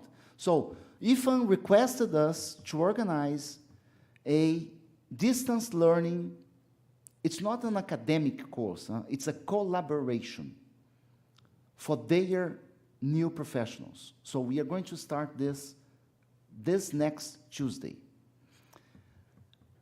In a discussion at the training courses in Rio, in Minas, and in Pelotas, because of internal discussions within the organizations, only Pelotas joined IFAN's request. Because it's a new one, and more data as if... It's because it's a new one, and because there are some internal questions that we shouldn't go into them right now. But the fact is, only Pelotas said, yes, okay, we are going to contribute. So next week, our colleagues from Pelotas will be coming to Belo Horizonte. There will be the distance learning phase is gone. Now it's the presential one. So at the laboratory, I've discussed the question with colleagues, and institutionally, our undergraduate course is not participating, SECOR is not participating, but I'm going there. I mean, how can we talk about gilding and gilding cleaning and have someone else coming here if we have been studying for so many years? So we'll go there and we'll go to the church. We'll show IFAN the very, very big problems we have because of lack of trained personnel working at the churches. We are going to visit, and I'm going to show them the need for trained professionals and the need for training also the fiscals. So if we think of Brazil as a whole and of the number of of people we are training, depending on the region, I think in some regions we may have, like, the market may be soon reach its limit for professionals. But if we think as a whole and in regional distribution, we still can see the gaps. But we need more than that. We need more than that, because it's the same question, for example, related to some specific problems within the museum studies. I mean, we have just successful collaborations in specific universities or cities, but we don't have a policy. We don't have so we need more policies. And also there is one thing that, I'm really concerned with some question, because sometimes we talk, like we talk to IBRAM, we talk to IFAN, and things don't move, Things get very nice when we talk here, and then we go. But now, because of next week, it's a good chance. It's great that you've talked about this now, because this is one thing that I should have mentioned here before. Next week will be a face-to-face between us, who are trained, who are professionals in the field, and IFAN, who is responsible not just for fiscalization. They're responsible for the policy, for proposing the policy and for executing the policy. When we talk, Professora Beatriz Coelho, who's been, who's now our Benemeritus, she'll be talking to them. She discussed with me what she's going to show in terms of very, very, and I mean very bad interventions. Things that we will not ever again have fixed. Yes. Mistakes that will never, ever in our life and for the future, for the rest of the history, there is no way to go back, because they are lost, because of lack of training, lack of knowledge, lack of possibilities of who to look for, and even lack of how to make a question or who we should look for. This is something we'll be discussing next week with them. So we are very happy to be able to go there and do. So I think that, yes, for some regions, for the Northeast, for example, it's clear. You know, Bahia, when you think about the richness of Bahia, Pernambuco, Alagoas, and they have no one. So I think this is the direction. So there are other issues we have to discuss, but I think that for the final round, these are things that we should discuss and try to put them on the table for the next 2 years, what we should focus, what we should train, and counting on really us here. Because that's true. Beatriz, she's from the very first training course, 2008. Now she's at the PhD at the School of Architecture within our doctorate program in built heritage and sustainable environment. But then where is she going to use what she's been learning and so on? So I end here, but next week we're very happy. We have this, Pelotas is coming, we are going there, and the funds open. It's the very first time that they are open to us to really go straight and talk and look at the problems that have been created.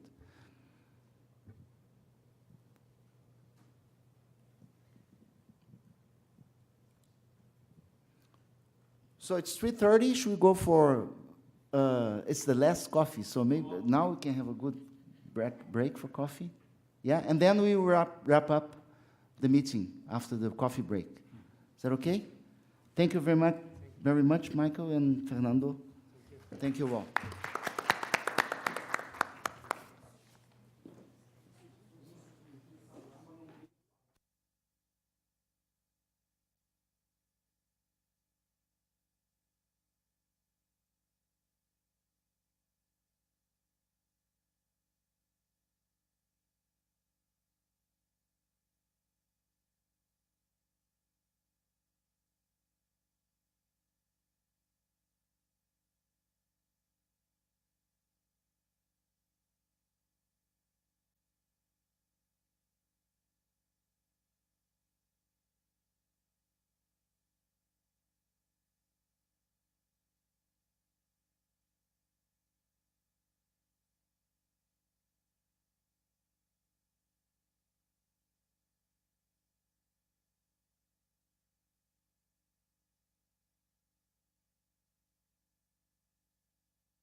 Good afternoon.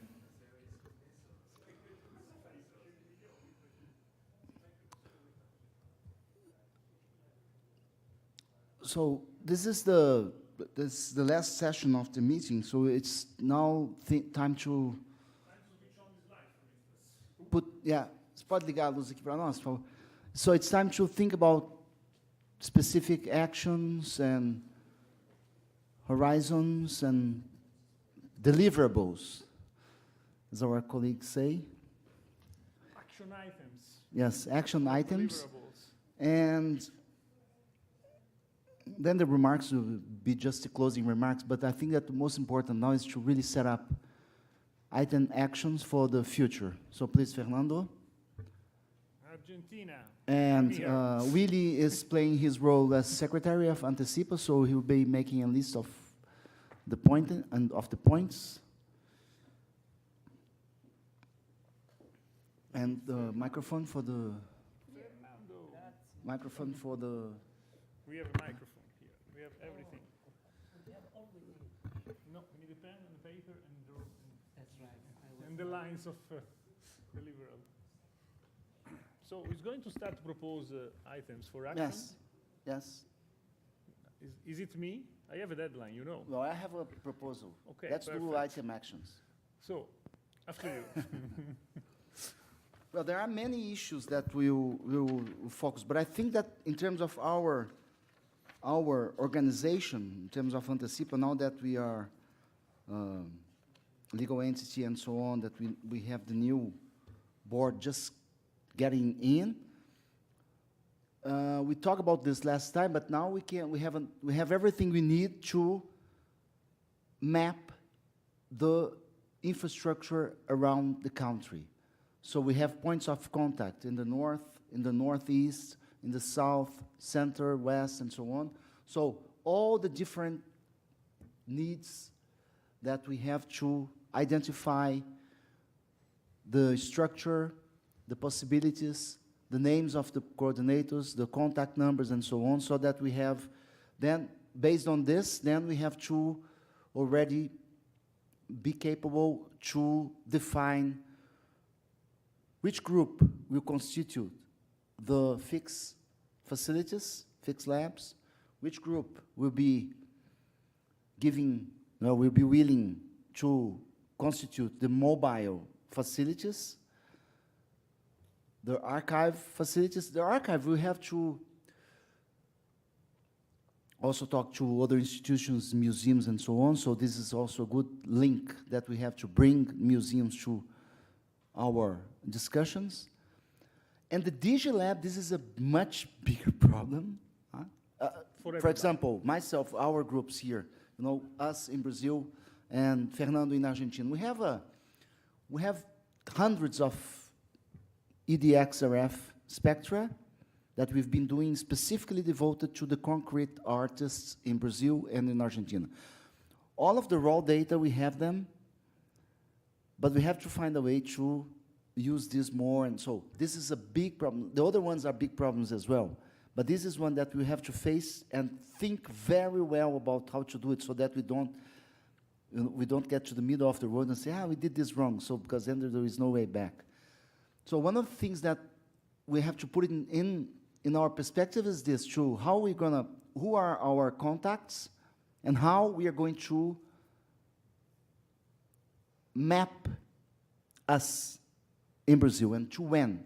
Let's say by the mid-2019 and so on. So this is one main question. That is, we have everything to do it now.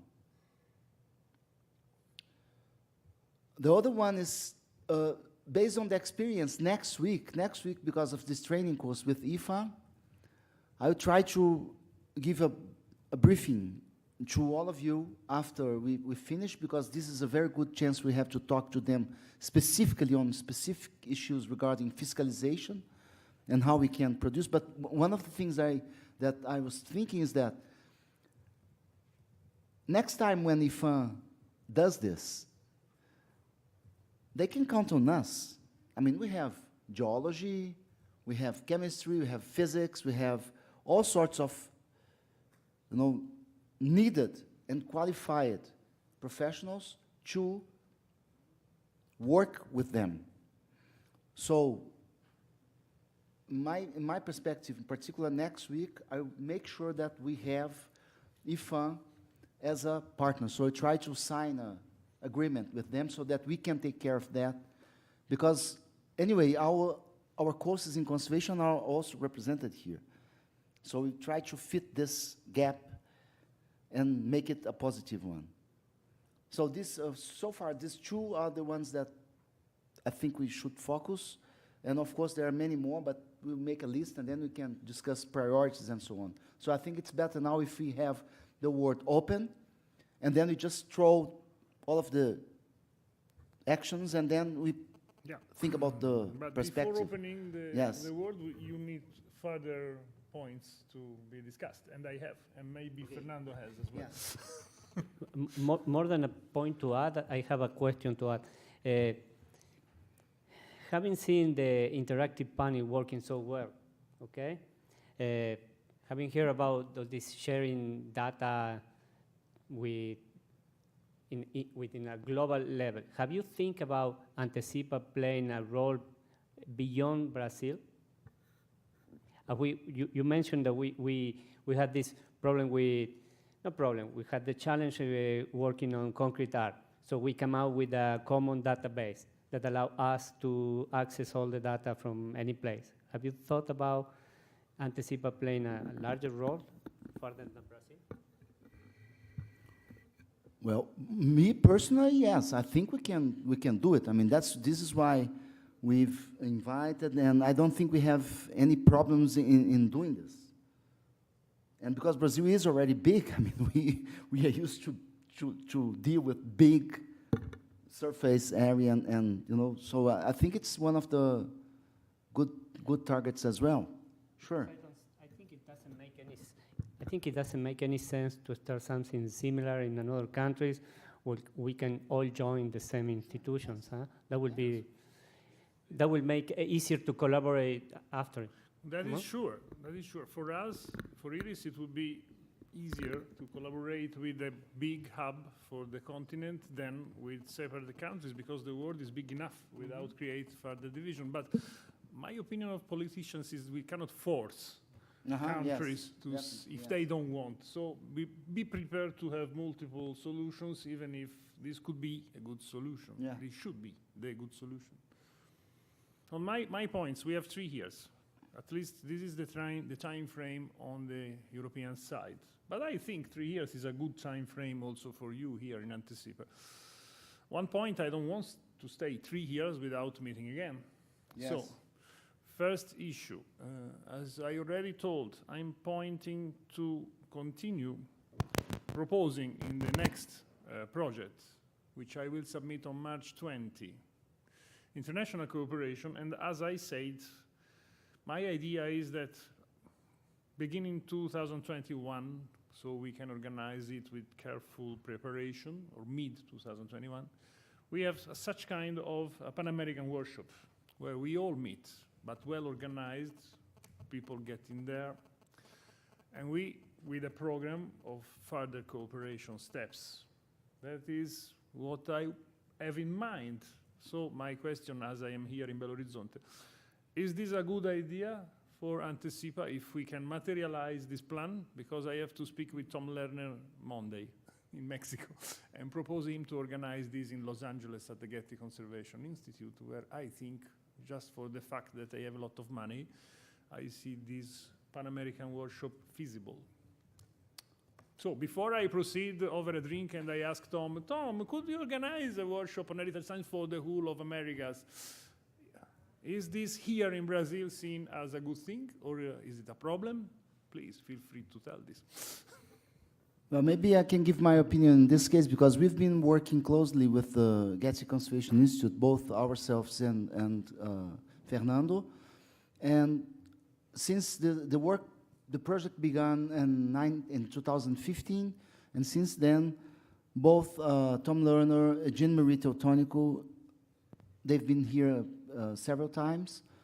And Jean-Marie, every time she came, both here and in Argentina, She's the associate director for the Getty Conservation Institute. So, and she clearly said that they want to continue working with us, and also that Brazil and Argentina would be considered by them as the doors to South America, at least.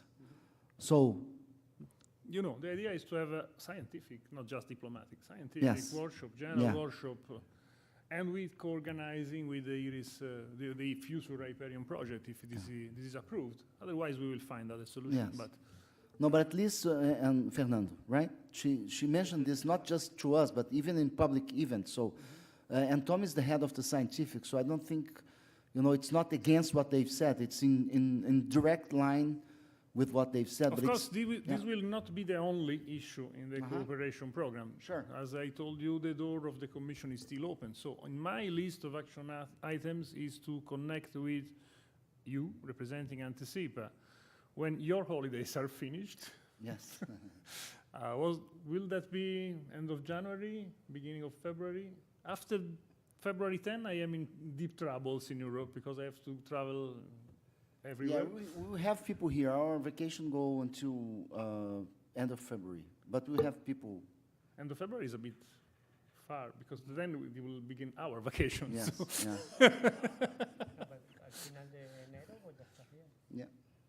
I don't know when this will be feasible, but the point is that the project to be submitted by the Spanish ministry has a deadline which is actually mid-February. So I think, yes, after the project deadline is passed, just to make a point on what is happening with the formal ULAC cooperation, and I will need to speak with Immacolada. So on my agenda, we will have a point on the formal ULAC cooperation in late February, but there's something that I need to handle before, not before the end of February, because the deadline is March 20, but the proposal that I make you. Is that feasible that from this Anticipa hub, one institution representing Anticipa participate to Hyperion HS formally, like the Getty Conservation Institute is doing with Hyperion CH?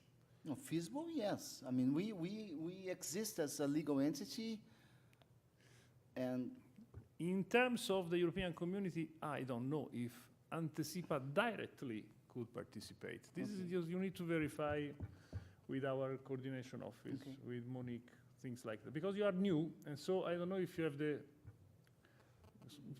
all the requisites in order to participate, of course. It depends on how you manage with personnel, because you need to declare an effort in personnel. So if you don't have personnel, you need to declare secondments from your institution. So it's administration, Baroque administration in Europe. Otherwise, you will need one institution in Anticipa to represent Anticipa. That is the other solution which is possible. Yeah. That would be great. We cannot offer money from European in this kind of project in Hyperion. We cannot offer money. We are not paying the Getty, by the way. That would be stupid. But it's prohibited by the inner rules. I know they cannot get money from this initiative. Yeah. Yes, of course. There are several. There are exceptions. This is the motivation that why I think that Anticipa could participate, because even all the problems that are connected with bureaucracy are overcome by the fact that in any case the organization do not receive any kind of don't worry. The administration needs to be in place even if the partner is not receiving money, because they will verify. We know because it happened with the Getty. Can be explored. That can be exploited and what solved. I have not understood, Luca, is the fact that what is the role of IRIS in case of a Pan-American conference is organized? It's a co-organized the point is by that Getty and the point that IRIS will be a label in transition phase, as IRIS will not have until 2022. And when the preparation project is finished, nothing officially, apart probably from the national nodes in Europe, nothing officially will carry the IRIS label. So the transitional project will be Hyperion HS. And for obvious reasons, we cannot name that project IRIS, otherwise it will never be approved. So the delicate situation of names, coverages, and, it's European Union bureaucracy as well. Of course, we will claim that IRIS will, like in this case, there is logo around, but frankly, the money is coming from, and so the Commission gets a bit hunger if you don't write the exact grant agreement under which you are operating, and that will be, if it is approved, Hyperion HS. So that is another point. This could be, as already presented, could be useful because that institution could apply at Brazilian level for getting the money for this participation, if this is that. So, Aroli, please, could you verify which are the conditions if we decide that there will be a Brazilian institution in the Infraia and the deadline is 20 March? How this Brazilian institution needs to move to apply with the Brazilian Ministry for having resources? This is something that maybe they knew better in Brussels than in Brasilia. Oh. So it could be verified easily, and this is another action item. At the Ministry of External Relations level and so on, we have to wait until the new government takes in. There is no way to deal because this is bureaucracy, not policy. So maybe in terms of the European Union rules, yes, but in terms of local contacts here, for whoever is going to be the representative for this and so on, we have to wait because the ministry will change, and then they may change also those responsible for keeping up with the policies. Spoiling system as usual. Yes, I know. Yeah. The FAPs are not. Yes. So we need to verify where they have to apply and what the situation where they need to apply. So don't be scared by the process. It's just that if they also have already the contact, also the collaboration with the FAPs. Yes. The FAPs have. Yes, that's a good point. Yes. Yes.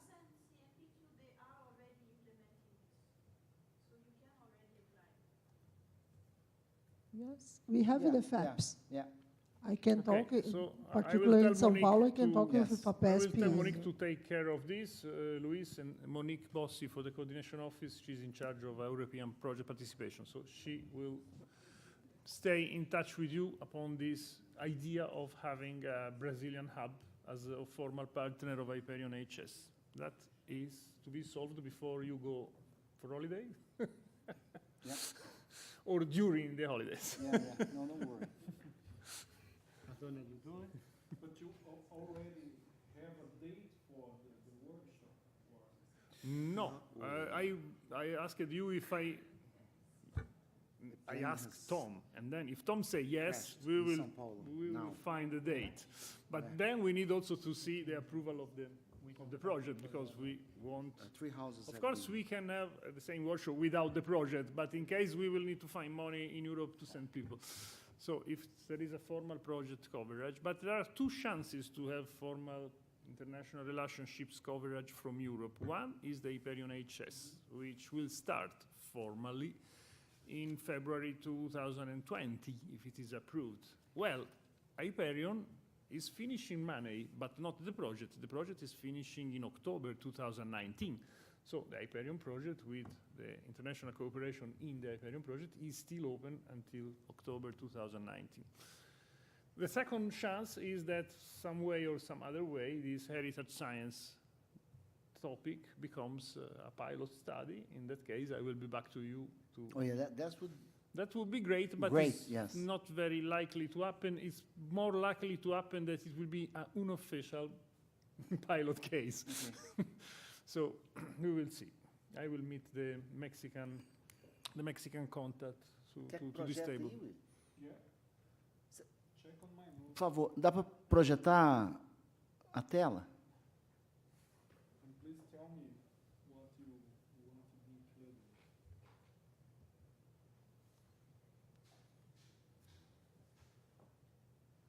included. No, in the first there, for the next, for the next 2 years will be, because we have to put a deadline on that.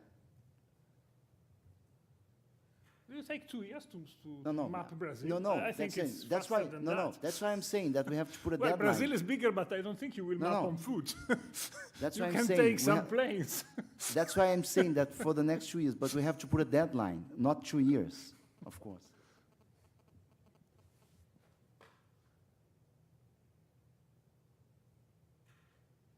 Yes.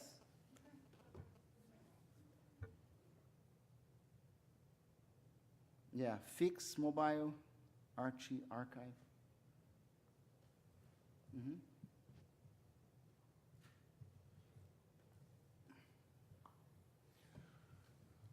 There is an action item that was discussed, but Antonio is gone. It was about a possible agreement with the Évora universities, with Iris Portugal. Mm-hmm. Yeah, Explore this that. is, yeah. The action on this is to continue to make send him a letter and Explore yeah, that, yeah, yes. explore that, yeah. Contato com Hércules para agreement. By the way, for those of you interested, I just spoke with Loic Bertrand. He's in Vienna. He's continuing the contacts with the International Atomic Agency, and we are negotiating to have a statement of cooperation like the one we have with ICROM, also with the IAEA.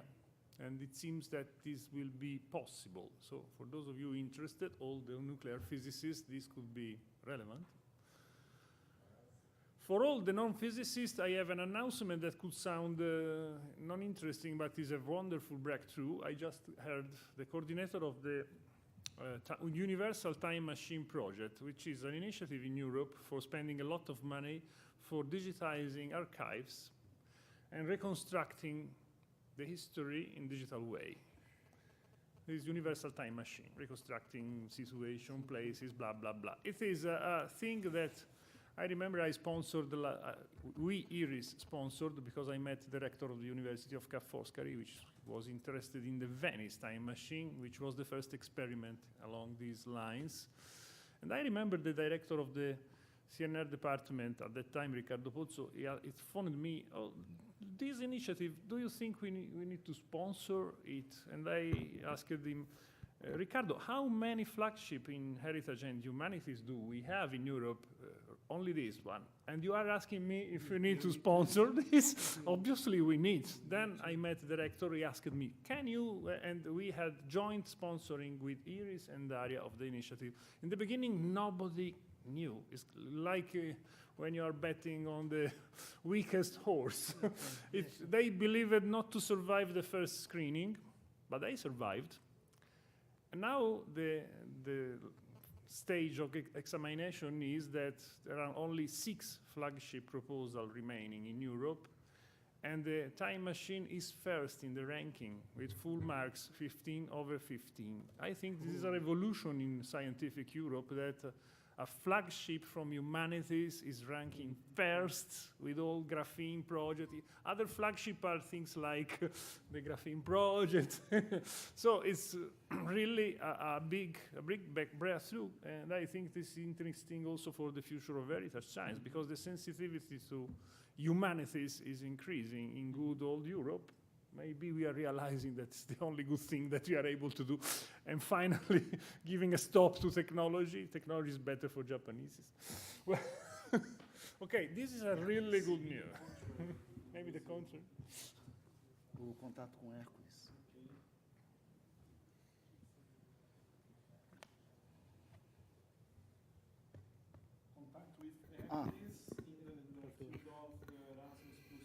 By the way, no, in terms of an agreement. Flagship means a couple of billion euro. 1, 2. Yes. Flagship means 1, 2 billion euro. It's a nice project. 2 billion. Also, the association to SBPC, because this is urgent, so that we can go to the Mato Grosso, to Campo Grande, and already make some, maybe even a session. We talk to Judeu. If Antecipa turns to be an associated scientific society to SBPC, Antecipa will have a formal place to arrange sections and the participation of the meeting. So that's very important. Yes. Who can give you, in these 3 years, money for travel? Do you have the phone number of that lady from the bank? You need some sponsor in this transitional phase, otherwise the operation level will be low. Yeah. We have to, I mean, in terms of the national agencies, we have to wait. In terms of the state Foundations, agencies, privates. foundations, it's different. Because, for example, in Minas now, it's impossible, you know. But in São Paulo, they may have their foundations working. It depends on the state. But we have other possibilities as well, like the Ministério Público Federal, and they have a very good relationship with us. So it's a matter of trying to find. And It's a matter of having a case. I think you Yes. can build a good case with what is on the table. So maybe a few money for operations. Yes. Anticipa needs money for operation. Otherwise, you will be stuck. Luis, I wanted, well, that was for SBPC, that I think we can go with courses, electron microscopy. I'm going to ask the guys from Thermo Fisher to send the tabletop. yes, sure, yeah. But I think it would be nice to have some practical courses Yeah, to for have the an kids. institutional. And then a very nice broadcasting lecture about conservation and so on. Yeah, to make it thematic Yeah. within SBPC. And then one thing about the first topic, to map the laboratories. You were talking about putting a deadline, but I think we have to think it to get it on the homepage too. Yes, yes. Because we need visibility. If we Uh-huh. have visibility, we might get money. Who is the best fundraisers in Anticipa? Bring him or her in front line. Luis Souza. So Luis Souza, it's up to you. Raising some fun. Yeah, Actually, that's why I'm saying, you know. But in my philosophy, coordinators translates in the one who brings money. Exactly. That's my philosophy of life. Ministry of Science Technology. No, we have contacts, and the Ministério Público Federal, they were invited for this meeting, but unfortunately, our main contact, she couldn't come. I should write Ministry of Justice, right? Ministério da Justiça. Ministério Público Federal, they were invited. We have very good contacts because there is, I don't know if you are aware of this, but they have what they call the quarta Câmara, the fourth chamber of the Ministério Público Federal, which is in Brasília, and they deal specifically with environmental and cultural heritage. So, and this is for the whole country. Yeah, look. And these people, they are very aware, and they can help us. Just a couple of things. Maybe next year we will have some events in Portugal, in Évora directly, and we finally have the finishing event of Hyperion HS in Paris with all the Leonardo celebrations around. It would be good to see some of you Sure. in these kind of Amici. events. And if you don't have money, Yeah. we have only video presence, but you will not taste pain au chocolat.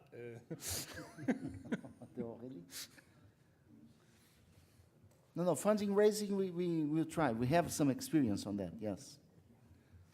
Insist. I think you have a nice case for network-to-network cooperation. There is, in the US, there is a call open for network-to-network cooperation, but unfortunately it's for the National Science Foundation in the States. I don't know if there's something similar we have. in the folds of your... because you have a network here is already constituted, which is Anticipa. There's a clear network in Europe, which is the IRIS project. So We have. I've been already talking about this. So SBPC colocou lá? Second one. First one, mapping. Second one, Form affiliation and a thematic for the next SBPC annual meeting.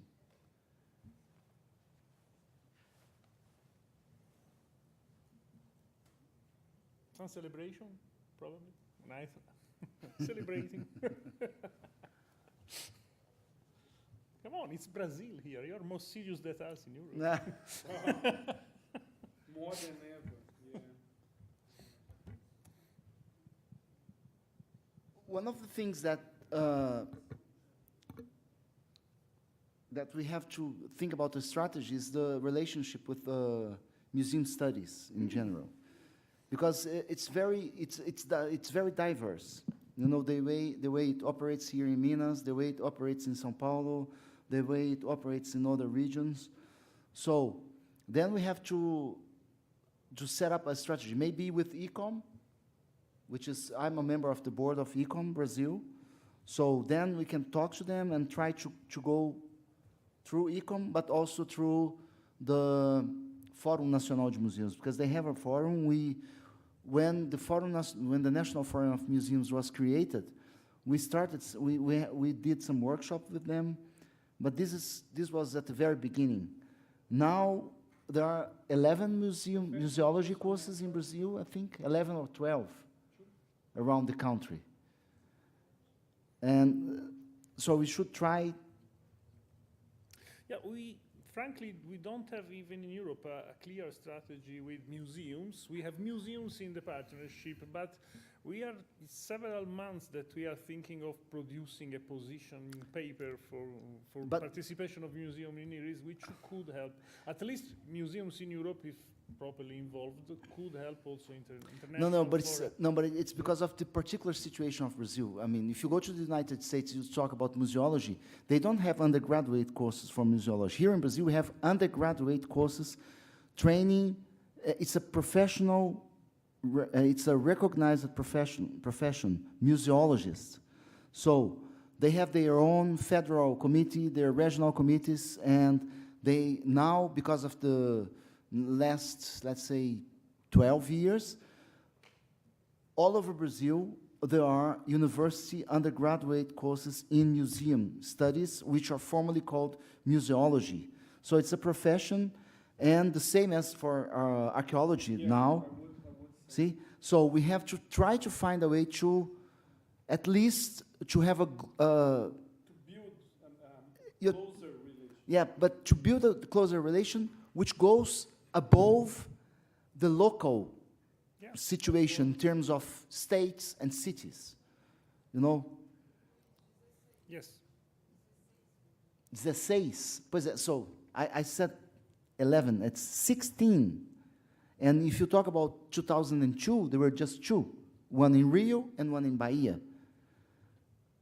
So you have students all over, and we have to find ways to get closer. But having relationship with museums is slightly different than having relationship with museologists. I think there are 2 different problems.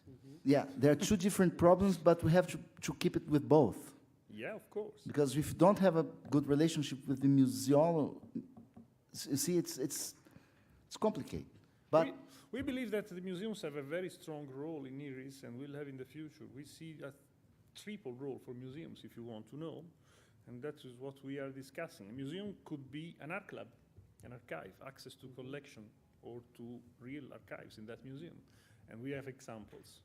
A museum could be a user, a strong institutional user of the infrastructure, because even if there are researchers outside the museum, they can ask to analyze a piece which is inside the museum, so that can be put the museum in the user group of a proposal. And a museum is by large our creative industry of reference. It's where the output of heritage science could reach the large public through the shortest possible way. Because museums are objects having millions of clients per year. And so if heritage science can have an impact in this kind of industry, it is through museums, archaeological sites, and cultural institutions. So you see how important is the roles of this kind of objects in a future efficient exchange. Because everybody will be asking you which is your impact in the system. Yeah. One of the preferred ways of claiming an impact is claiming an impact in cultural tourism, also in the cultural approach of people to the heritage. And this is where heritage science can play a definite role of miglioramento delle condizioni.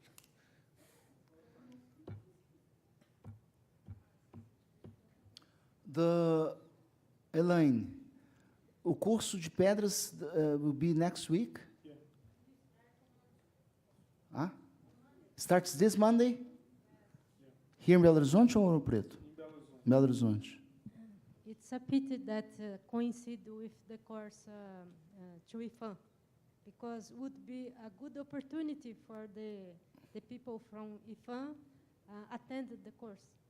Yeah, no, and when they proposed to have this course for them with us, they wanted to have it this week, so I said, no, try put it later so that people can participate, but it's Yeah. But that's a good also a good venue to disseminate. You know, even because our meeting is all on the YouTube now. So we will work on the timing.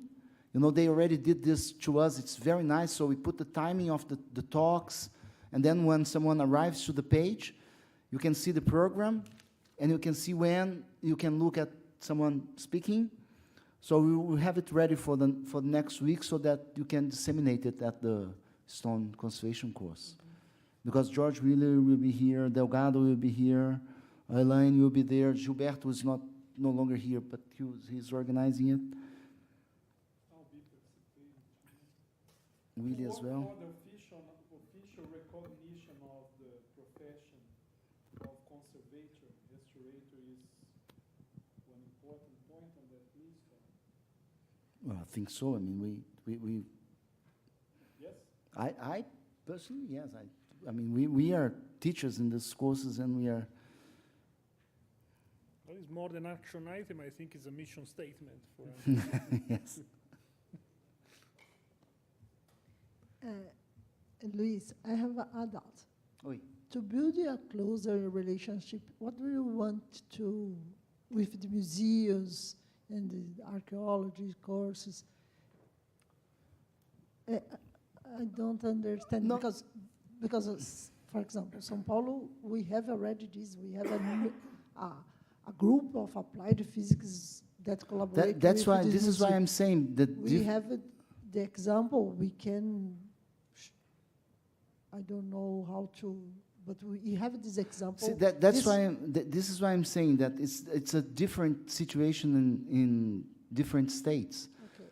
So, for example, if over there you have already a very close relationship, so you are training them, you are training the museum studies students and so on, we have to find a way to disseminate this and make it a pattern for the other states as well. Like here, you know, like we can propose and start teaching them in specific aspects related to conservation and heritage science. So if it works well there, we have to use this example to try to implement it here and then to work with our colleagues in Bahia and others.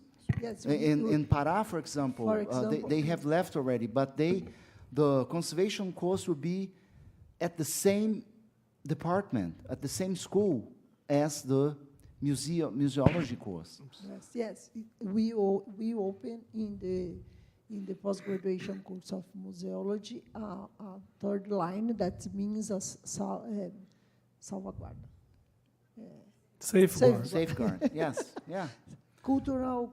Yeah. Heritages. So it's very diverse. You know, there are places where it's already working, other where it doesn't work, where others where it doesn't even exist. So we have to find somehow, because it's a big country and diverse regions. But there's more inside that issue than this. Mm-hmm. Because when you think about the size of archaeological Brazilian heritage and how the field of archaeology and museology are dealing with it right now, there are huge problems. And they are so huge that IFAM recently worked to establish a policy for the material heritage, I think is the name of what that normative, I think. And most part of it is related to the archaeological collections. So the way the law exists today in Brazil, you can find money, for example, from entrepreneurs that, let's say, are making damage to the environment, and then through the public ministry, they will be obliged to sign, what would be the name in English, like a term for adjustment of conduct. And to compensate that damage to environment, contracting, hiring an archaeologist to how do you say, to inventariate all the findings in the field, and then you have and then you have also to hire an institution for the safeguard of those findings.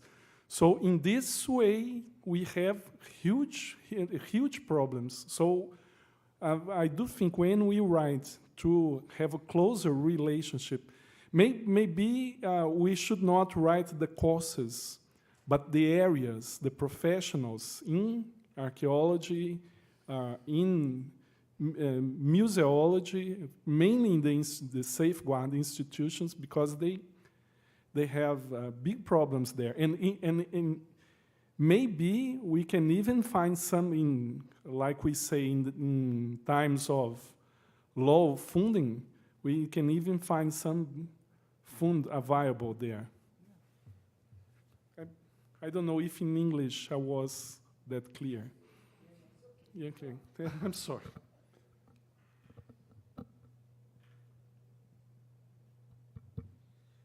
Just a suggestion, Willie.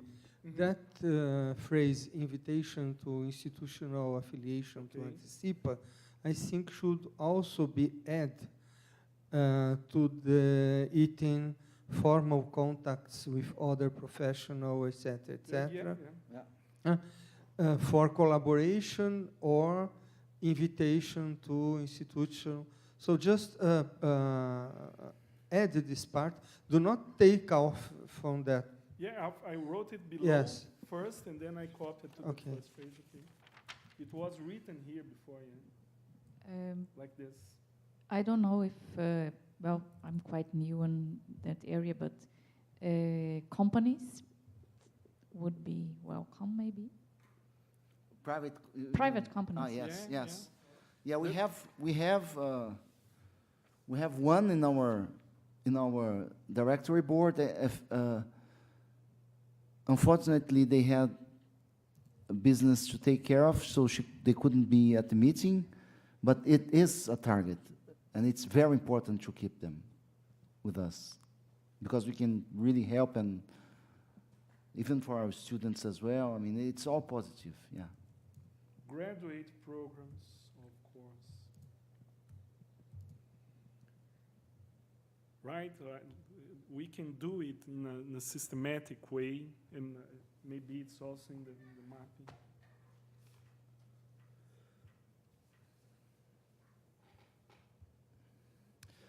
There was one of the things that, you know, that ERIS and the European networks that they do, that's, I mean, this will work on a more like individual basis or willingness to do, but the field,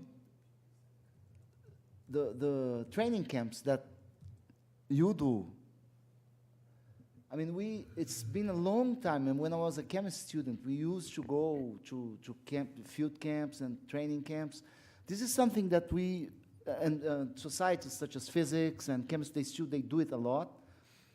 And this for the students is really something. But this depends on particular laboratories, if they want to do it. But this is, and it works very well with them. I see the announcements and so on. It happens in Ravenna, or it happens in... Yeah. It implies that the field instruments are kept on the field for that days. So it's a cost, because you need to send the groups with the instruments on the field. So it's not... it's good because we organize, but I think we organize training camp at all levels, just also at national level. Some national IRIS institutions are organizing national training For example, here in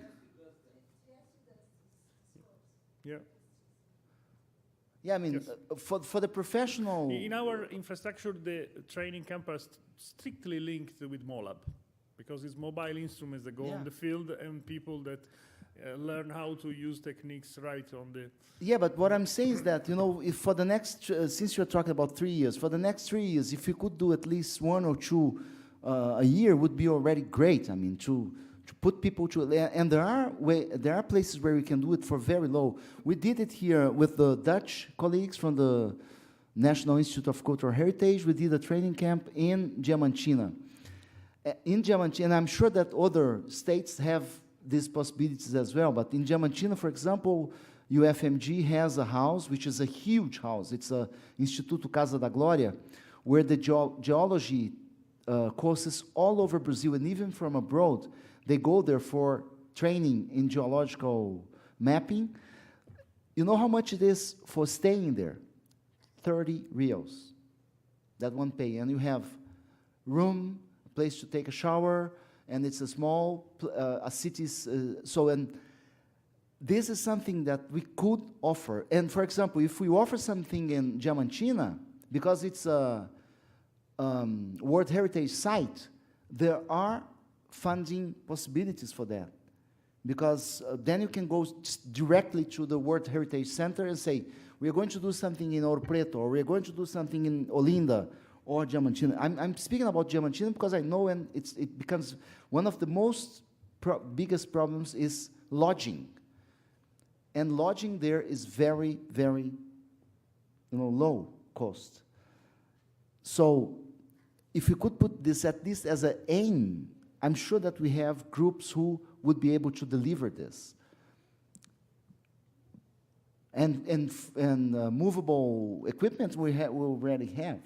It's a format that is working good since 3 years, so we will replicate in the proposal in the new project, even if it's only 3 years, so we will be able to make 2 training camps, 1 per year.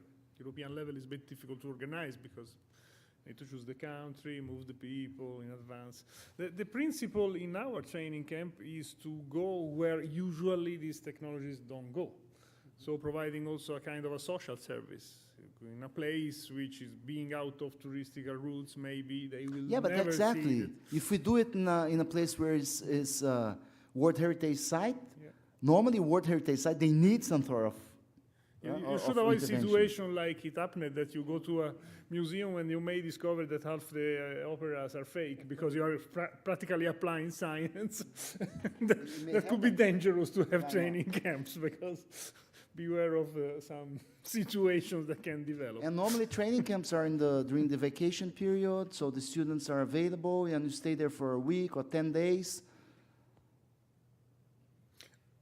A week, 10 days is too long. Yeah. It's usually a week you can have frontal lessons and you can have in-field experience. So it's becoming long, huh? we have a plan. Okay, we have a plan. Yeah, that's enough, huh? Endless list. Yeah. Does anyone see some important issue that we may have left outside of the list?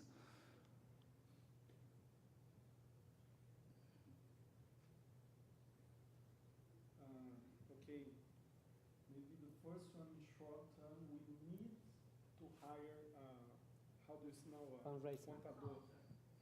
Accounting. Accounting. Accounting. Yes. Before hiring an Accounting, accounting, you ACC. need money. Exactly. You need the first point in the action Should be list is fundraiser. get some money, and then you can hire an accountant. Yeah, ACCO. Accountant, I think. Yeah. Accountant. Accountant. Accountant. Accountant. Accountant deals with the accounting. Yeah. If you have 0 to account, the task is very easy. Well, so the first action item in the list, it's yours. Do get some money. Yeah, but okay, but that's important. We do need to think, maybe for the next year, what kind of activities we can do together that can result in funds, or can. Well, if we, a training camp would be something because you can get sponsorship for that. Yeah. I think you are doing activities. Just scouting for capacities is something that a federal agency could do. So if you are doing this in place of a federal agency. So you could ask support just for this. Scouting for capacities in heritage science and organizing training camps, maybe doctoral summer school if you want. You will see. participating to the. Oh, there is an action, the Erasmus Plus by Antonio. Yeah. We are forgetting things. We are No, old it's and forgetting things. it's noted there. Erasmus Plus proposal. Unievre. That is related to the agreement with where? No, it's not related. It's a separate issue. If they want to present an Erasmus Plus, including some of universities here, that could be something to decide together. And so, I just received today an announcement for an archaeometry meeting in Bogota. Do you know about this? Yeah. 2019. No, it's Bogota. It's overlap. There was a problem because this meeting should have been occurred this year, and they didn't get that. So they postponed it to the next year. And the next year there was already planned the LASMAC. So there will be two Latin conferences, almost about the same argument in the same year. One in Bogota and one in Mexico. Exactly.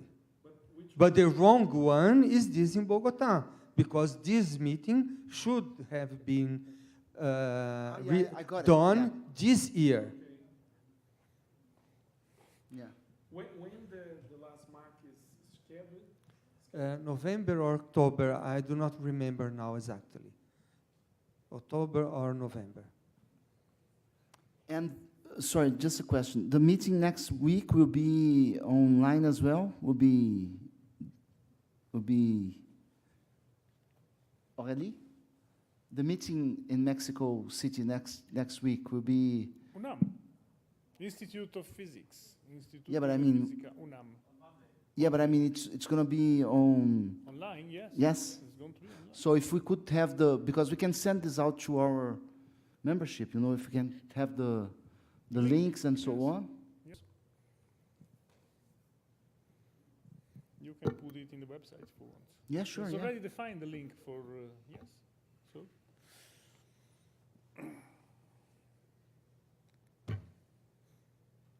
Great. We can call it a week. Don't forget me, Bicho. Do you think we should call the crew again? The what? Then, do you think that we should call the support crew again to thank them as we did Oh, yeah. with the seat? Okay? Yeah. We thank Yes, of course. Brooker, we thank UFMG, we thank the technicians. So let's go to a closing then. Well, let's start thanking a little. Thank you. Thank you for organizing Well, this in Belo it's Horizonte. 5 to 5. We're getting close to ending this meeting. Please. Some more words. I spoke all the week. Okay. So thank you, everyone. Thank you for organizing this. Thaís, chama os nossos suportes, apoios lá. Yes, I have 2 words. Good luck.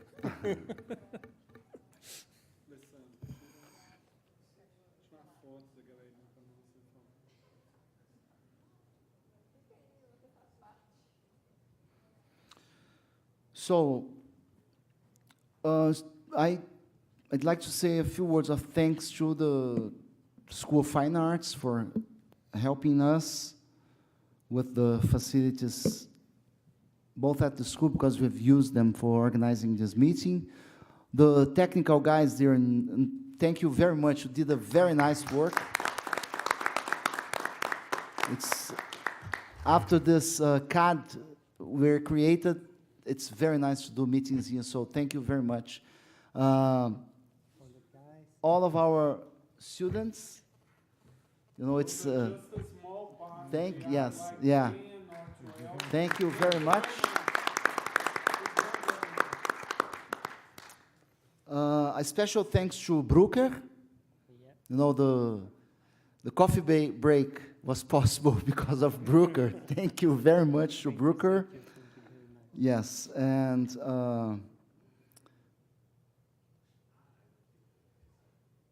to, of course, to all of you. Send a good hugs to our colleagues in Europe as well.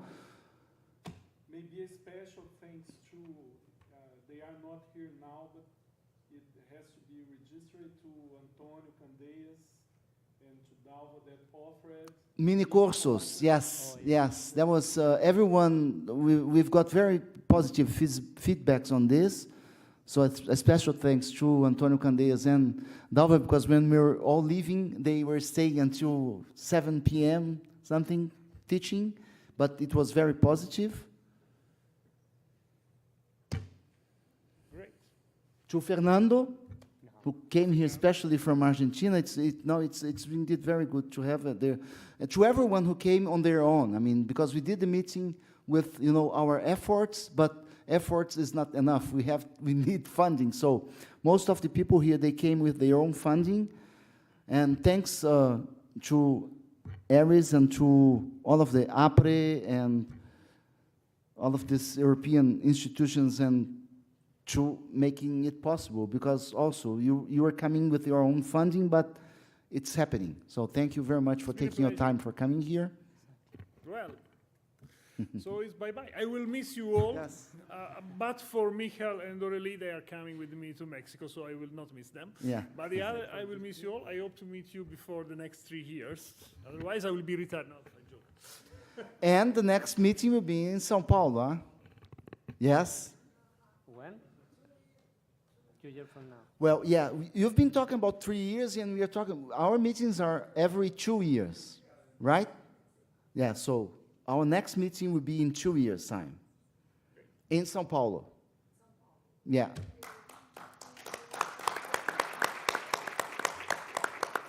So, together with the archaeometry school. Yes, perfect. Yes. Yes. So it's official. It's 5 sharp. At least we end with no delay. Thank you all, everyone. Thank you. And we see you all again soon.